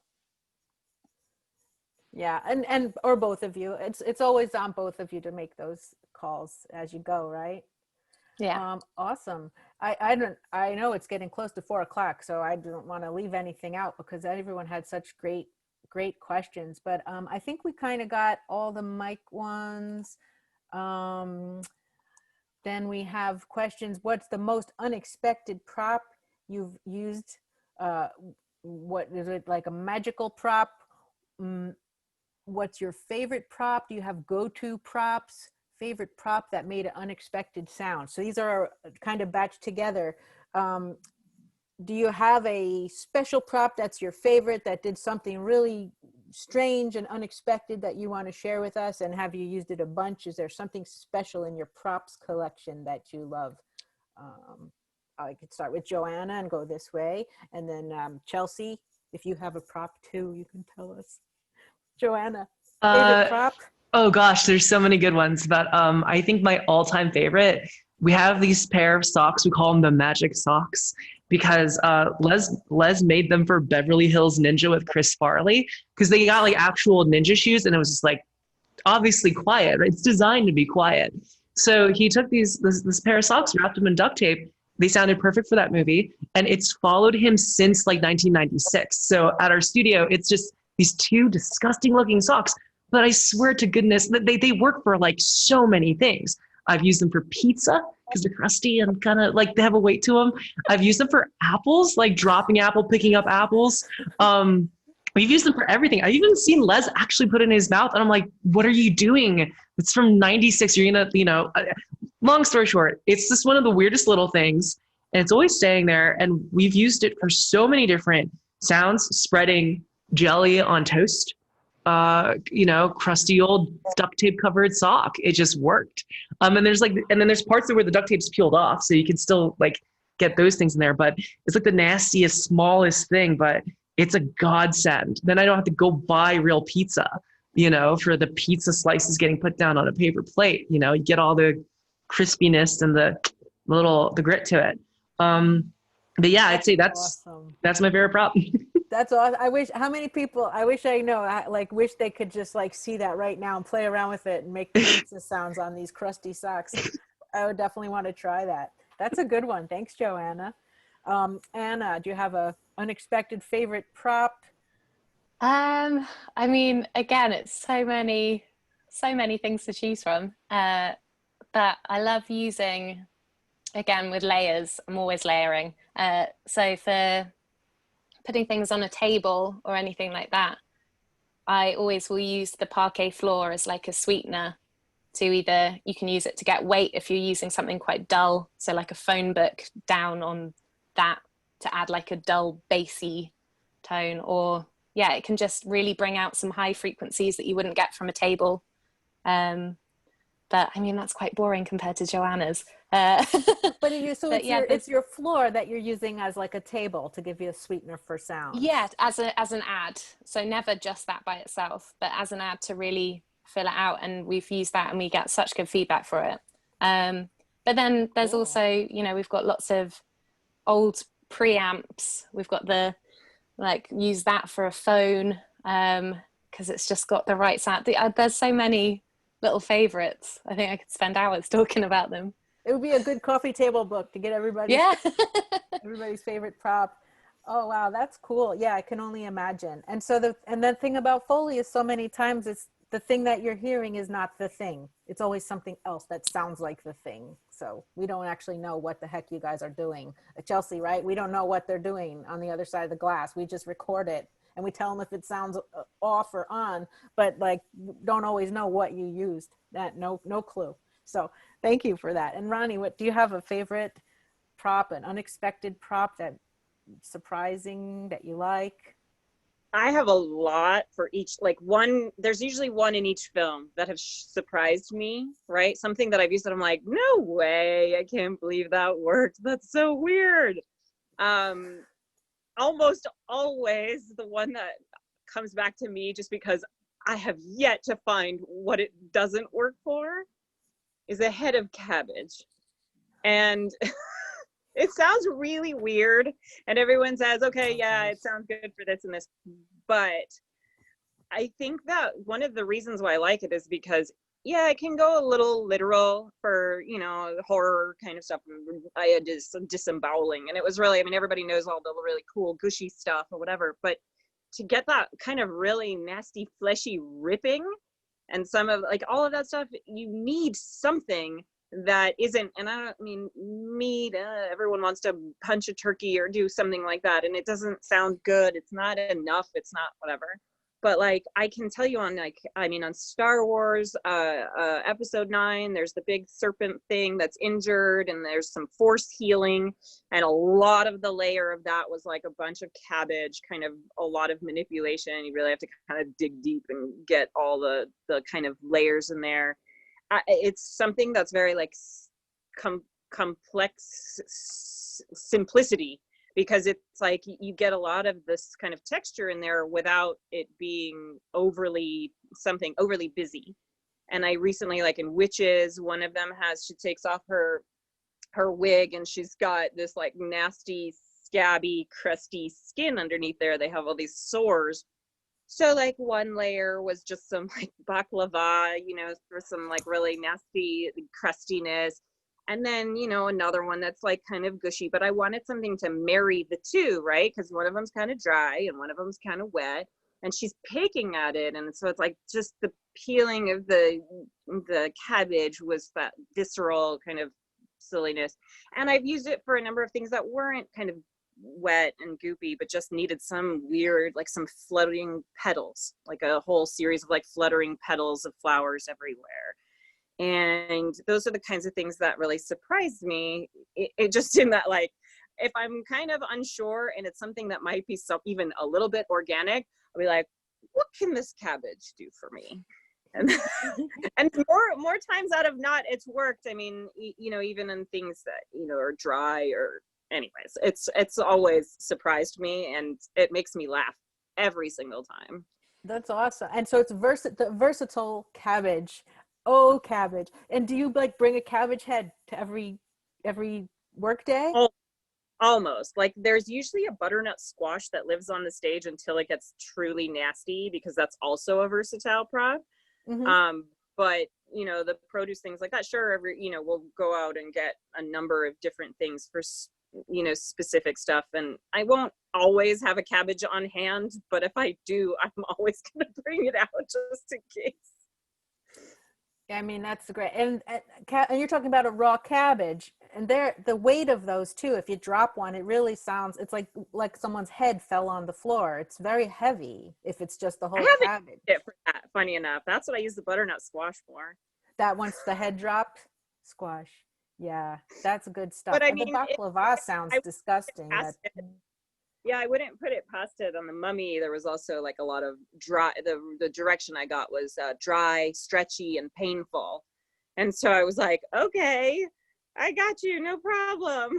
And I did the dry and stretchy and painful layer. And then I was like, you know, I'm just missing a little bit of kind of something that's not wet. Again, like when you get something that's like celery or something that has a large water content, it's going to have a lot of squeak. It's going to, I mean, cabbage has plenty of squeak, but you know, it's just not going to have that crunch to it. Cabbage is very like, it snaps and it kind of does this weird breaking and squeezing and kind of just, again, I'm always amazed at how many different sounds I can get from a cabbage. It's a unique material. I wonder, we could probably make cabbage shoes. Could try that, cabbage shoes. Oh, thank you. That is great. So we got some info on some favorite props, some versatile and unique props. And and there's some questions a little bit about processing. So I'm going to say, well, the Foley artists do their own live processing. And then on the other side of the glass, Chelsea, do you do any live processing to affect their sounds, like changing the pitch or adding it? Generally not live. It's rare that we would do it live, but most of the time after, like if we get it to a point where like, okay, we like this, but let's just take it a little bit further and like maybe EQ it to bring out a frequency that we like in it, or declick. We use the isotopes suite a lot, just like declicking things, like if it's a really tappy shoe, just to take like the edge off of the shoe. Joanna was talking about EQing when someone's like off screen rather than off axis, which sometimes we would do, but other times we have like presets we use, or just start from scratch for EQing someone like behind a door or coming from off screen. My favorite thing to do, which is kind of overkill, is I like to automate the EQ. Which is generally something that like the mixer would do, like the re-recording mixer, but sometimes it's fun for me to go in and like draw in the automation of like the EQ of it moving from behind the door and coming into frame. I generally will send them the clean stuff as well, because sometimes the re-recording mixer doesn't want your processing. So it's always good to maybe as well send the raw version that they can do what they want to as well. Yeah, that's great. And then I know that you edit and Joanna edits, and Anna and Ronnie, do you do any editing as well? Foley edits? A bit here and there, but more artists. Yeah. Do you find that you are taking the raw Foley and, you know, just scooching it to make it sync, but also are you often sweetening it? Are you adding effects to it? Do you add things when you edit? And you mentioned you do some automation. How much do you find you add, or is it usually just the raw Foley you're working with? Just the raw Foley with me, but Joanna, you probably do more editing than I do. I mean, it's funny because back when I was starting off, it was like because of the pace of things. Then this goes out to all the young folks who are listening on the panel. Nowadays, millennial Foley people have to be good at multiple things because that's how you learn, right? Like if you only have 5 days on the job on the stage, then you can, you know, the 5 days of cueing and the 5 days of editorial, there's a lot more you can learn from one job, right? So for us, it was like a lot of cueing. And then when it comes time to edit, often what we'll do is, you know, the biggest thing we're always believe in is subtractive instead of additive when it comes to EQs. So we're always looking to remove stuff, right? So it's like, oh, if there's a funny hum or a funny resonance, okay, we'll process it, we'll audio suite process it, and then we'll leave the original version muted in an adjacent track, right? We use isotope suite too when it comes time to editorial, decrackling, you know, maybe some toe cracks on bare footsteps on linoleum.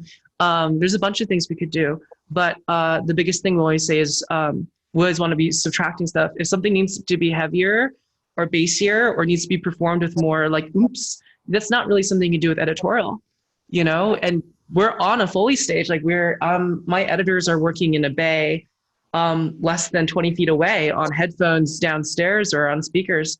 If something doesn't work, they can immediately just shoot us a text, or even during like a restroom break, run up and be like, hey, need you to reshoot this more bass, or reshoot this more, just more performance needs to have the tension.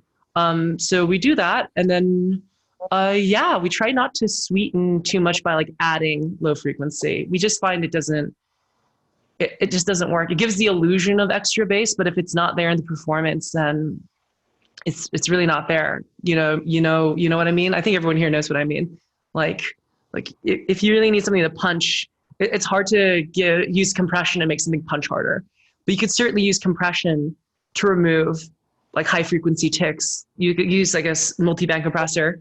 You target the sibilant range. Just be like, hey, as soon as this little thing pops up, knock it back. You know, so that's kind of the way we approach processing in post.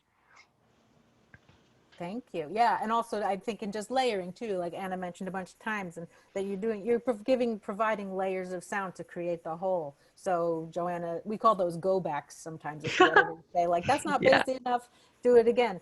It's like it's a go back or something, but you can do that, or you can just sweeten it. You could say, you might even think of it like on the stage while you're doing it, like, oh, they're gonna need my parquet floor also to make this really work. So I'm gonna give them both. So as an editor, you have more than just one thing. So yeah, interesting. That's something that I've actually like really been concentrating on in the last like 5 years or something, was the marriage between how I can affect the frequencies in here so that the mixer can concentrate on something else or do what they can. I'm not fighting against, you know, what their capabilities are. But I'm also, so I think again, like some people really kill themselves literally to like making these sounds big, or making, you know, they're actually throwing themselves on the ground for a body fall, or, you know, stomping really hard to get big footsteps. I have certain techniques. I have shoes, my boots, let's say for Mandalorian, are about 3 or 4 sizes too big. And I tie them in a very specific way. So that way I'm getting that, just that tiny bit of air around my foot inside of the boot gives a resonance that then on top of the resonance of my surface gives a big round feeling. And then the other part of that is also knowing that my mixer can do something in there, whether it's subharmonics, whether it's just EQ. And I agree wholeheartedly with the subtracting versus adding in EQ. I don't think that EQ ever benefits from adding unless it's really minute. And I've had such a big problem with people historically, like let's say that you have your dirt pit has a very particular bonk. You want to get rid of it. So especially like new mixers are like, I want to get that sound out. I'm going to do it. It's going to be awesome. And then they throw the baby out with the bathwater because now they've eliminated that sound and they've eliminated half of the frequencies along with it. So my first inclination is like, listen, what do your ears tell you? Your ears tell you like, it's more or less okay. Try EQing it a little bit. If it's not working, don't touch it. Don't touch it. It's going to be played at a level that likely that bonk is not going to make a difference. And so there's so many parts of that. That's what I think like people, especially starting out, will overthink it, not just in walking Foley, but in mixing Foley and cutting it, you know, even just in cutting it. I will be that person that's like really sliding everything in perfect sync. And then it's like, I've spent 2 hours on a 5-minute section that really like didn't need that much attention. So I'm, you know, again, 5 years in the last 5 years, just really kind of embracing this more and learning about it more, knowing how to take care of my body in doing some of these big things, but also like doing what my mixer is asking me, like if I need to hit a little harder, if I need to move something and do something a little different. If I can't hit harder, great, I'm going to switch a shoe. Okay, if I can't do that, I'm going to switch a surface. Like there's a ton of symbioses in the entire dance of walking, recording, mixing, editing, whatever, Foley. Yes. So you're just kind of flexible and trying what you want to try, but you're not going to go over the top and do something that just doesn't, it's just not happening. You're going to give what you can, and it's going to be fun. Well, and a lot of times, again, like the things that, you know, between Star Wars and Marvel and things like that, when your Foley is really living next to some over the top sound effects and music, dialogue, and all of these things, and you're kind of constantly fighting some of that. I'm not trying to replace. I'm not trying. I want my stuff to be complementary, you know, because it's a physical job, and because I'm kind of a jokester and all that. I call myself the athletic supporter. I'm like, I'm here like to support all these other tracks and to try and give the texture and the human element and the kind of movement behind it. And they'll take care of this like crazy, you know, sub that you hear across the entire theater. You know, the FX people have that, and I'm not going to battle that. I'm not trying to do that. I just want to complement it. I want my stuff to sit in with what they're doing, to play nicely together, so that way their big effects of whatever's happening has a real like kind of connection to whatever they're on. You know, a big giant droid is on dirt, great, I'm going to provide that part. They're going to provide servos, they're going to provide all the weight and stuff like that. It just works really well when considering it that way, instead of I'm going to make this big huge droid and they're only going to play that. Of course. It's they're married together and they work together, so sound effects and Foley, and if you know your contribution on the Foley side and you provide that and it blends beautifully with the sound effects, then they have everything they need at the mix and not duplicates, or they don't have to make choices like what am I supposed to use here? So that's important, is just doing the Foley. I was thinking more of like, oh, sometimes we have a library of creaks, so we're going to put creaks on something, so we cut them in when we're editing, and we don't make you guys do them again. But you're welcome for that. No, I'm just kidding.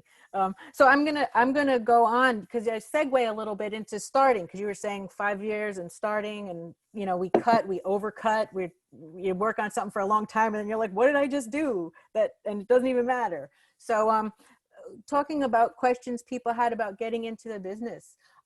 Recommendations. If you're in high school, is there anything you can do? Do you recommend anything to help people interested in getting into the business as a starting point? What's a good way to get in there or build resume skills to help become a Foley artist or a Foley recordist? Do you have any tips on that?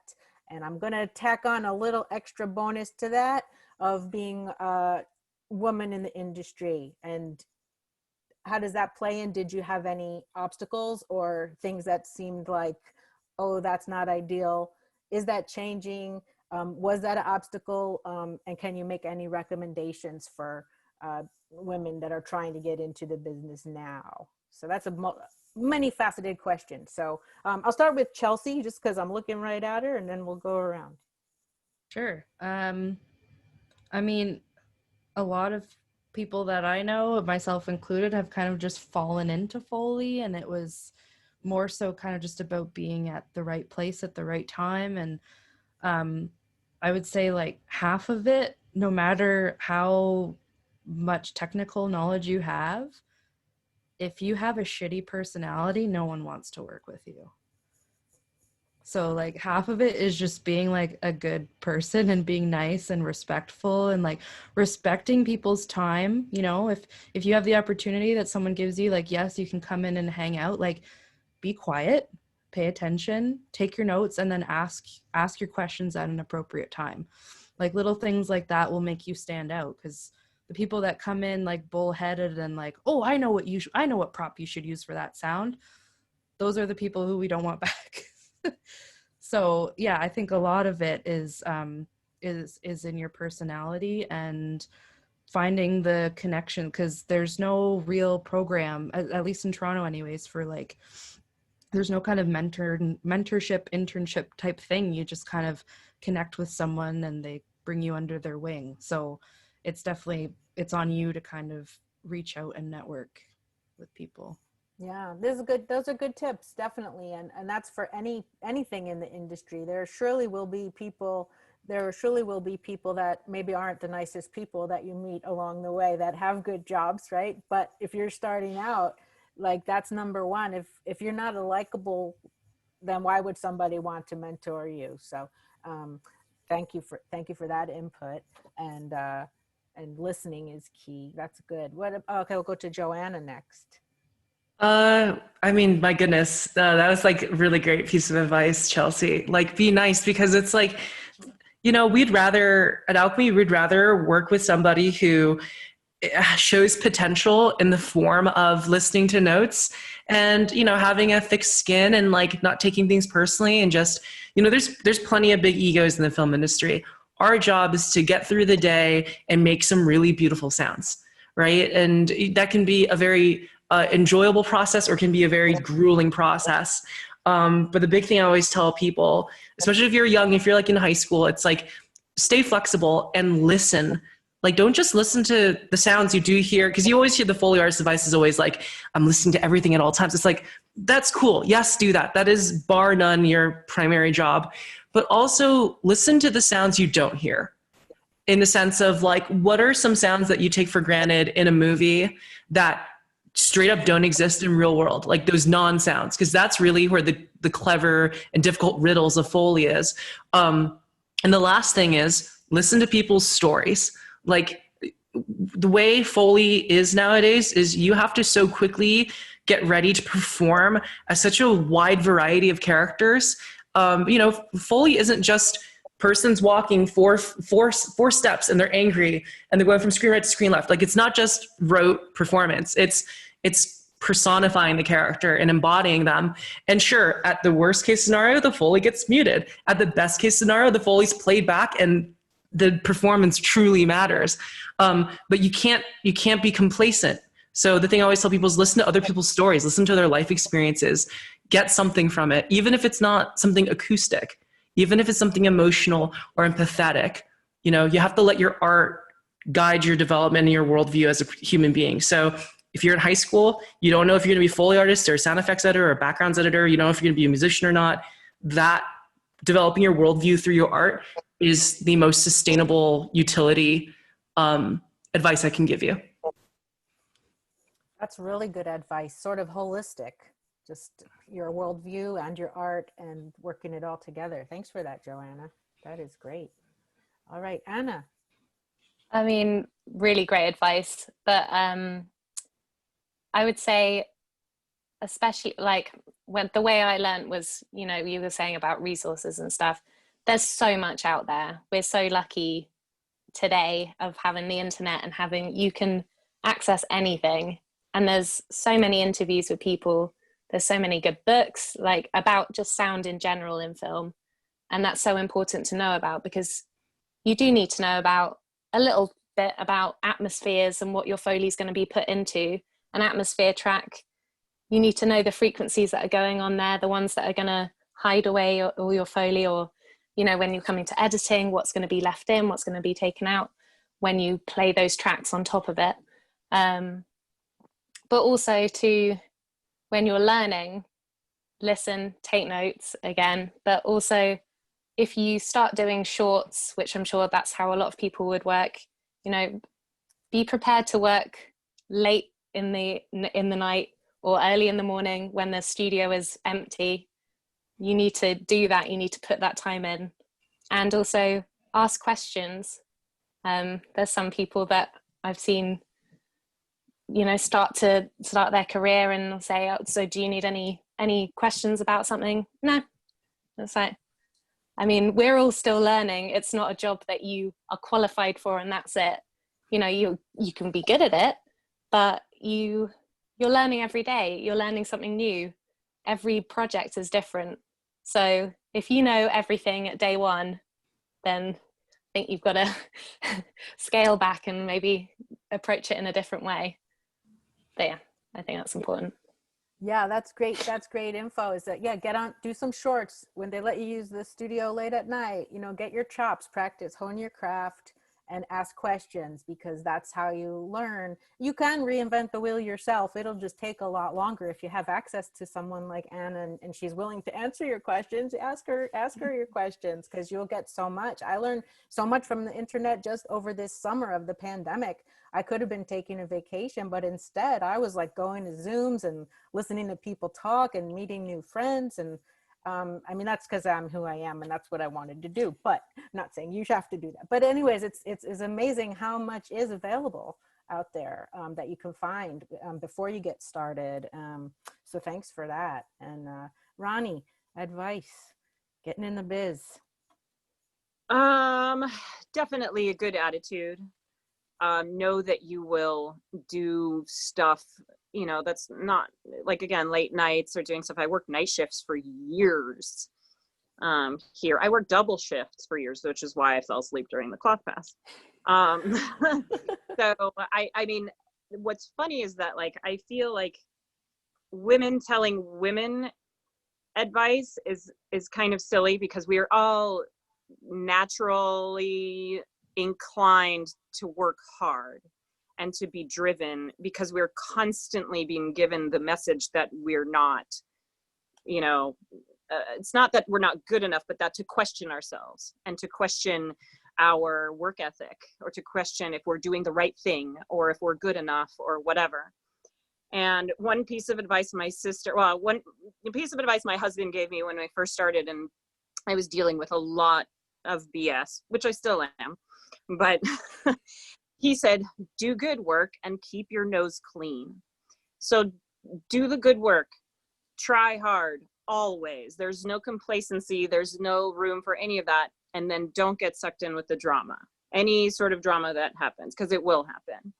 The other piece of advice my sister gave me was, approach anything like a mediocre male coworker would do it. So that means that if you, again, because we're just naturally inclined to do more, work harder, do better, prove ourselves. We're literally, I have female coworkers who are sound designers and mixers, and they're fantastic. And they're still constantly kind of battling to get recognition and to get the opportunities that our male counterparts are being given.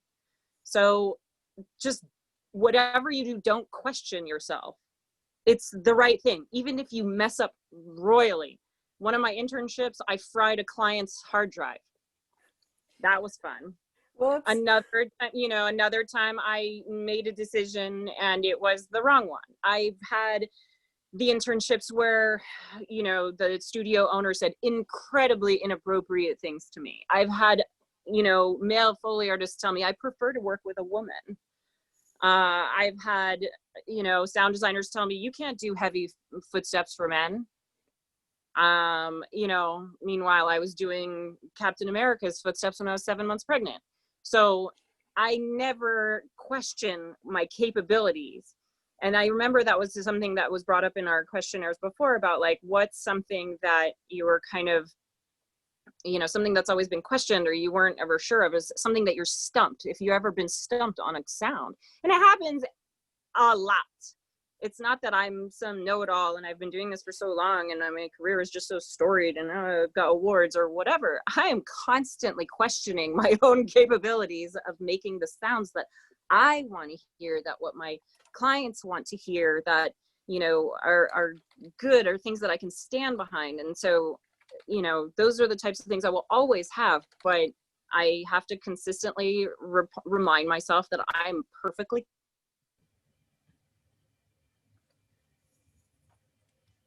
Oh, bummer. She froze. Well, It was that on was the best. so good. That was so good as well. Yeah, it was so on the good. best I was part too. riveted. Ronnie, we lost you got frozen. Oh no. Oh, let's see. Yeah, I feel helpless to try. I want to like click on the rectangle and be like, come back, Ronnie, come back. She must have a internet, slow internet. But she was, that was great. Oh, she's back. She's coming back. Where is she? Welcome back, Ronnie. Oh, you frozen. Now you're back. We were riveted by what you were saying. Sorry, it was too long-winded. My computer was like, stop already. Stop. But I was just saying that the end result, it's all customer service. That's what we're in, is we're all in customer service. And oh. We were doing so great. Maybe that's a sign. That could be a sign, but we lost you again, Ronnie.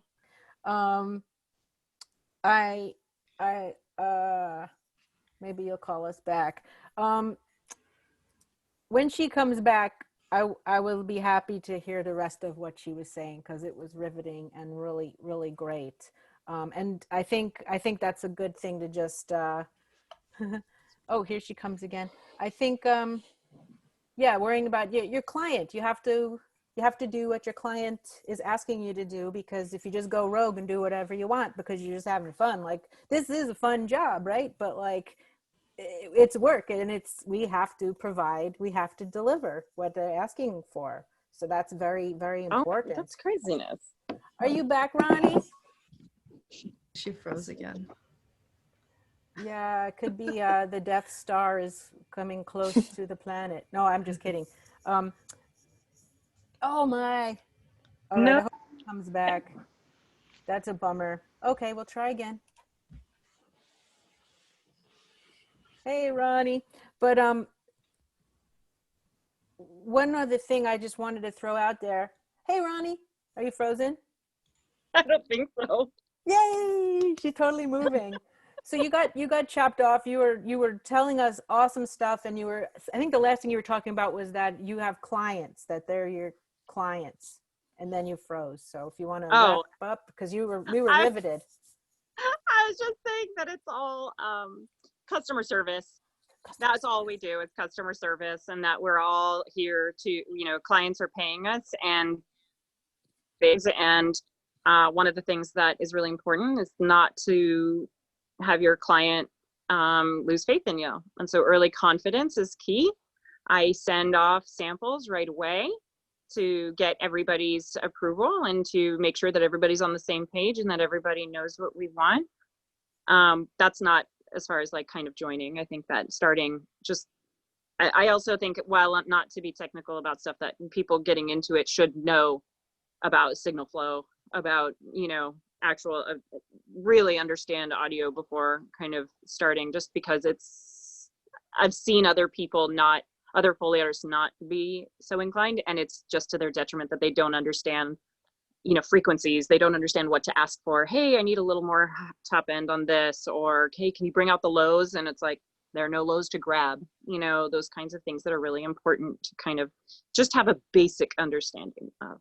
And also, like Joanna was saying, even not millennials, like everybody, like myself, an old bird like me, like I need to be more, versed in other things. That's why I'm actually starting to do more cutting now, because I need to be able to have that. I don't want to be in my late 60s, 70s walking Foley and not being able to do it. The wear and tear on my body is going to at some point catch up. I mean, I'm actually very careful about it, but it's just a fact of, the nature of life. So getting myself into a place that I'm, that I can still work and provide good work. I don't want to do mediocre kind of Foley just because I can't perform it anymore. That's interesting to talk about too, and it kind of ties in with the beginners, because no matter what stage of your career you're at, whether it's the beginning or maybe transitional for whatever reason, the more you know and the more you practice your skills, the more you'll be able to take an opportunity when it comes up.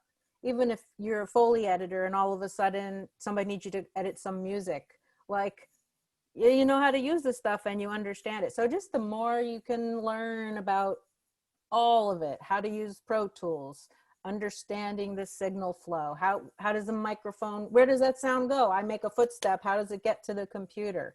Learn all that stuff and try and understand it and try it out. That, I think everyone would say that, try it out, test it out, you know, and start figuring out how to do it and exploring it. That would be my 2 cents. Yeah, Joanna. I had just one crucial piece of advice to any young Foley, aspirational Foley artist. If it hurts, don't do it. Like, I remember when I first started doing Foley without a mentor, without any sort of supervision, I would do body falls with my body. And I paid for it with really bad hip damage. You know, like every sound you hear can be done without actually hurting yourself. So, you know, it might be really cool and like really, you know, badass to be like, yeah, I punched my own arm, or like I threw myself in the dirt pit. It's like, it's not worth it. And it doesn't really sound that good anyways, frankly put. But that's the big one. I always have to teach it. And don't light the studio on fire, for goodness sakes. They're supposed to cheat that. Don't do it. Make sure you have a fire extinguisher nearby. And also that is sometimes a prop you need to record. So it's good to have at least one fire extinguisher. And they're heavy, so be careful. Use your knees, lift with your knees. Yeah, Foley artists, you guys make it look so easy. You know, bowling balls, like whatever it is you're doing, when we see your videos on the internet, you make it look so easy. But I'm sure if you weren't so athletic and strong, or if I tried to do it, it could be very dangerous. So that's a good tip, to be careful and take care of yourself so you don't injure. I know there was a fun question about using your voice and, you know, creating any sounds with voice. And then another question just about this pandemic. What are you doing now for Foley? So I'm going to just mush those two together, because I know we're past 4 o'clock. It's 4:30 Eastern, and I don't know what time this is going to wrap, but I mean, I'm okay to stay, but I wanted to throw those two in because we didn't touch on that yet. Do you use your voice to create any sounds, and how do you go about that if you need to make vocal Foley sounds? Joanna. So to tie it in with the COVID question, we had a few films recently where, because of COVID, it was really hard to get mobile ADR rigs out. So certain grunts and groans and breaths and exasperations that would typically be covered in an ADR session, you know, it's just, things are so tough right now.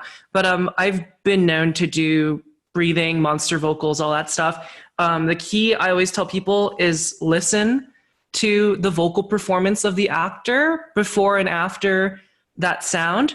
But in terms of like using your mouth for sound design, I've certainly done my fair share of like eye popping, you know, or like gross stuff. Like chamois might be good, but sometimes you need the extra little over the top. Sometimes I'll use my tongue. Famous words to die on. And the other thing is, you know, this actually ties into the question of processing earlier. If we're going to be using pitch shifting, I would prefer my mixer to be using it on the record. So that way we know, because I'm not, at that point, you're not just playing the prop and you're not just playing your voice, you're actually playing the plugin. Like you are working with the plugin.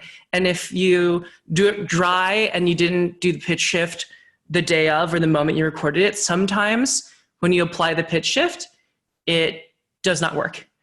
Whereas if you were able to apply it on input, you'll be like, oh, that thing does something weird right there. Okay, then go back, like go a little closer, work the mic a little bit more to get it to not artifact the same way. So yeah, just whatever works. I've done voice doubling for, not voice doubling, but I've done like breathing doubling for like Aziz Ansari and a few other characters. And it's always really helpful to listen to them and then really work it. And also if you have a Foley partner, use them too. Like Les will do like big, strong, like guy voices, and I'll handle all like the women's vocals. So that's kind of sometimes how we split up those type of breathing or like mouth click type stuff. That's interesting. I know it's true. A sniff. There was Meg Ryan sniffing flowers, and Marco, forgive me for telling the world this, but he did a sniff, and this is when I used to sit in to learn, and he did a sniff, and it just sounded like Marco sniffing. So they said, come in here and sniff, and I sniffed, and so it just sounded more like Meg Ryan sniffing the flowers, because I had a different head cavity shape or whatever than Marco. So, but that's cool, and I like that you mentioned about the processing. So what that enables, you can hear it.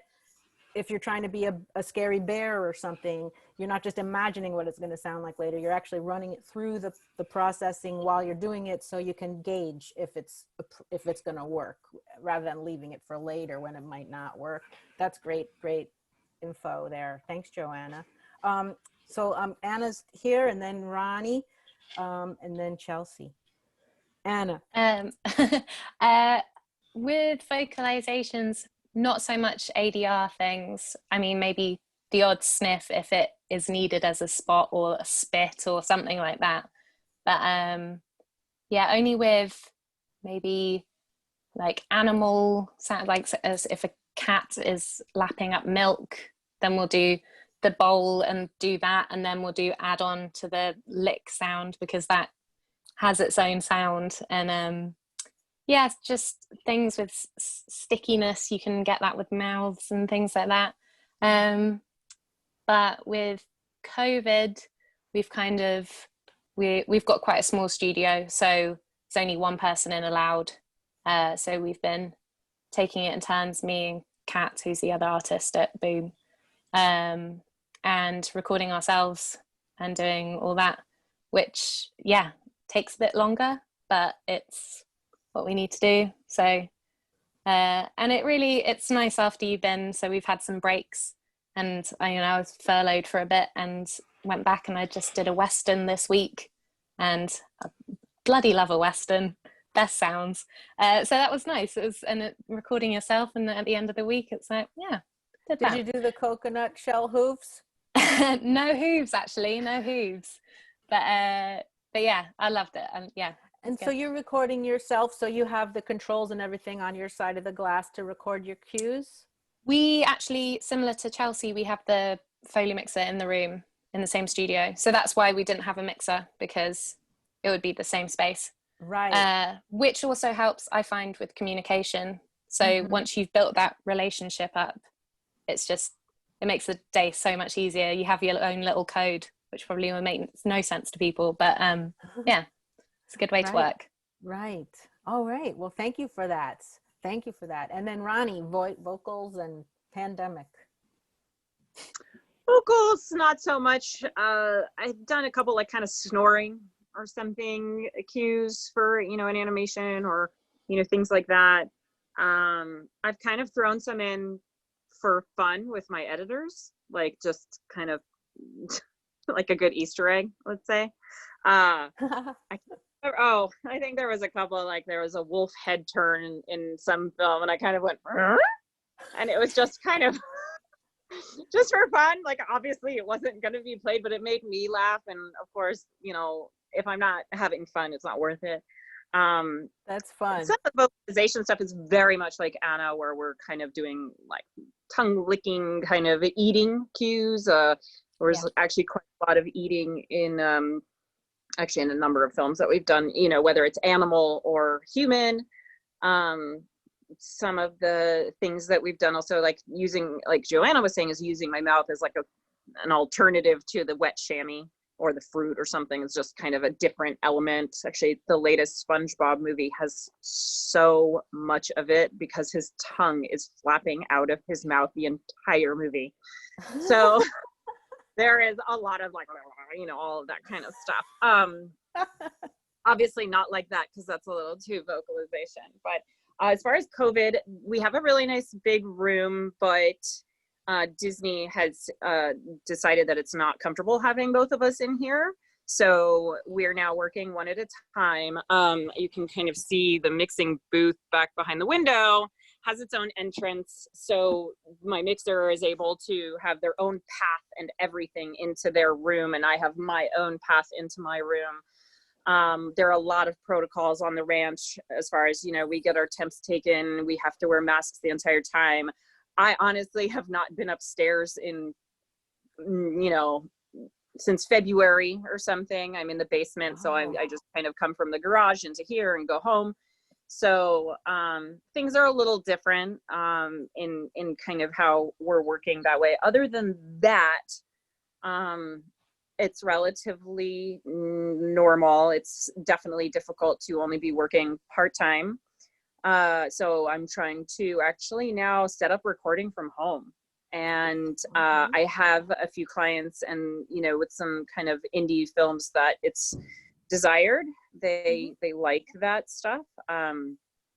Again, like I'm kind of trying to find more of those films to be able to do that. I don't want to kind of go uphill, let's say, and kind of try and make my house work for Star Wars or something. But also with all the films being pushed, a lot of the film schedules being pushed now, the rest of the year is empty. So this is like my last day on the Foley stage for a few months, if maybe. But other than that, like again, like I know that they've had really good success having the mixed stages working, having clients come here, so they've really been able to dial in and kind of keeping everybody in a safe way, as much as also they pivoted to work from home insane, like super fast. They're, the engineering crew, the IT, everyone here just was insane and instrumental in getting people up and running kind of as soon as possible. Wow. Well, that's great though that you're setting up at home, because what an interesting thing to do. And you have the time now. You can make a little custom like place, and you don't have to commute. Yeah, exactly. Avoid the commute. I'm supposed to be spotting some films coming up that I'm going to be working on early next year. So there's a number of different things I'm hoping to do from home. But going back to actually being a woman in this industry, one of the hardest things you can do as a Foley artist is have children. Because it is unforgiving, completely unforgiving. So I can't say I recommend it, but it's just an added challenge during this time to kind of figure out. It's great for props. I have awesome props for my kids, but everything they outgrow, right? Everything they outgrow becomes a Foley. Kinds of toys and all kinds of things that I, again, would never have been exposed to had I not have kids. One of my favorite weirdo props are some like baby bottle nipples, and those are really fun and, very bizarre, but it's just very difficult during this time with COVID, trying to make sure I'm available anytime that I'm needed to work, and also not leave my children home alone. Yeah, when they're little, it's hard. When they get older, you can tell them maybe be quiet. You could maybe bring them with you to the stage and say, be quiet. But when they're little, you can't control their noise levels, right? Sure. My first mixer actually had twins when I was working with him, and one of them, who was 4 years old at the time, he was my assistant, and he helped me on this horror movie where we were trying to make these glass jars kind of tinkle a little bit. And so he's sitting right next to me. We told him, we're like, Randy, you have to be quiet. Randy, you have to, whatever. So of course he's dead silent until we hit record, and he goes, I'm being really quiet. That's adorable. Sounds like he really tried. Yeah, no, he really wanted to help. It was really, really sweet. So, and my kids love, when we were in the pandemic, I just put out all my pots and pans and let them bang around and kind of come up with a fun Foley symphony at home with them. So it's all a part of our lives. How old are they now? 6 and 4. Yeah. I mean, that's when the kids definitely need you a lot. Yeah, can't leave them home alone. It's kind of sad. Yeah. Yeah. Well, I wish you luck with that, but that's really cool that you're building a Foley pit in your house. I love that. We'll see. Yeah. Well, and just on that note about kids, I was editing Wolf of Wall Street. If you've seen that film, there's a lot of it inappropriate for a 4-year-old, but I did it from home and shut the bedroom door and said, you do not come in, you must knock, and you must hear mommy say, come in, do not come in. Okay. And she did a really good job. So there was nothing that she shouldn't have seen that she can never unsee during that project. But it is interesting managing family life and work life Yeah, so pandemic. Well, hopefully we're going to come back stronger and have a new hybrid where people can do some stuff from home, but the Foley stage is so special, and there's really stuff that you can only do in a controlled environment like that to be efficient and flexible and make all these creative sounds on the spur of a moment. I think that's never going to go away. It's just this funky time. So we'll hope. And then I don't want to leave out Chelsea. I don't know if you've done any vocal Foleys or recorded any vocal Foleys. Well, recorded, yes. And I had this thought come up. I remembered we did a documentary for a film about rabbits. It was a David Suzuki feature thing for CBC. And Goro did the sound of the rabbits breathing. So it's like close-up shots of their face and their nostrils are going like crazy like this. And so Goro just like got close to the mic and just went like actually did the breathing, but we recorded it at half speed so that when we play back, it's twice as fast and like higher pitched, and it worked perfectly and it was great. But just like seeing him on the floor, like close to the mic, I think he's watching this. Hi, Goro. Close to the mic, just like breathing in and out so fast. It was so funny and it sounded great. That's great. And so that's another example of like live processing. She's recording it at half the speed so that it's at its regular speed. When it plays back at regular speed, it makes it so much faster, and that raises the pitch too. So instead of sounding like, it's like, well, actually that didn't really work. Bad demo. But anyways. You can watch the documentary and hear it. Oh, what's it called? It's called Remarkable Rabbits. Remarkable Rabbits. That's amazing. Yeah, I love the Foley. I do as a news and documentary Emmy judge, and I get to listen to a bunch of documentaries, and half of them are usually nature things, and I just love it, like bugs crawling on a leaf. The Foleys for that, it's really fun. Yeah. So we had such great questions and great answers, and I know that we're running to like dinner time for some people and bedtime for some people and way past lunchtime for some people. So I'm going to wrap up and thank everybody so much. And if anyone wants to, any of our panelists want to throw anything in at the end, but I love Foley, and it was such an honor to be here today and get to hear from all of you and answer these great questions that people asked. And this was recorded, so and be able to see a recording if you missed anything, if some people came late or early. I don't know. We did have a question about how do you turn off the air condition on location, but I think is that case by case? If you're recording and there's a noise like that, you ask and it either turns off or not, right? Is that, I don't know. Thank you for that question.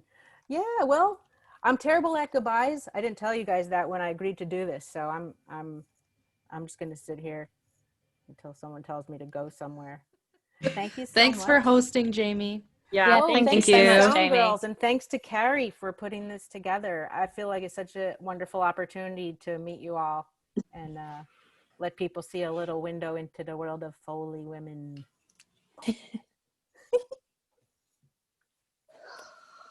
And check the SoundGirls Facebook page for more audio awesome stuff. Follow us on Instagram, Twitter, like and subscribe. Hit that notification bell. Hit the notification bell, yeah. I need to learn. I'm painfully. I'm going to use my emojis. Awesome. Wow.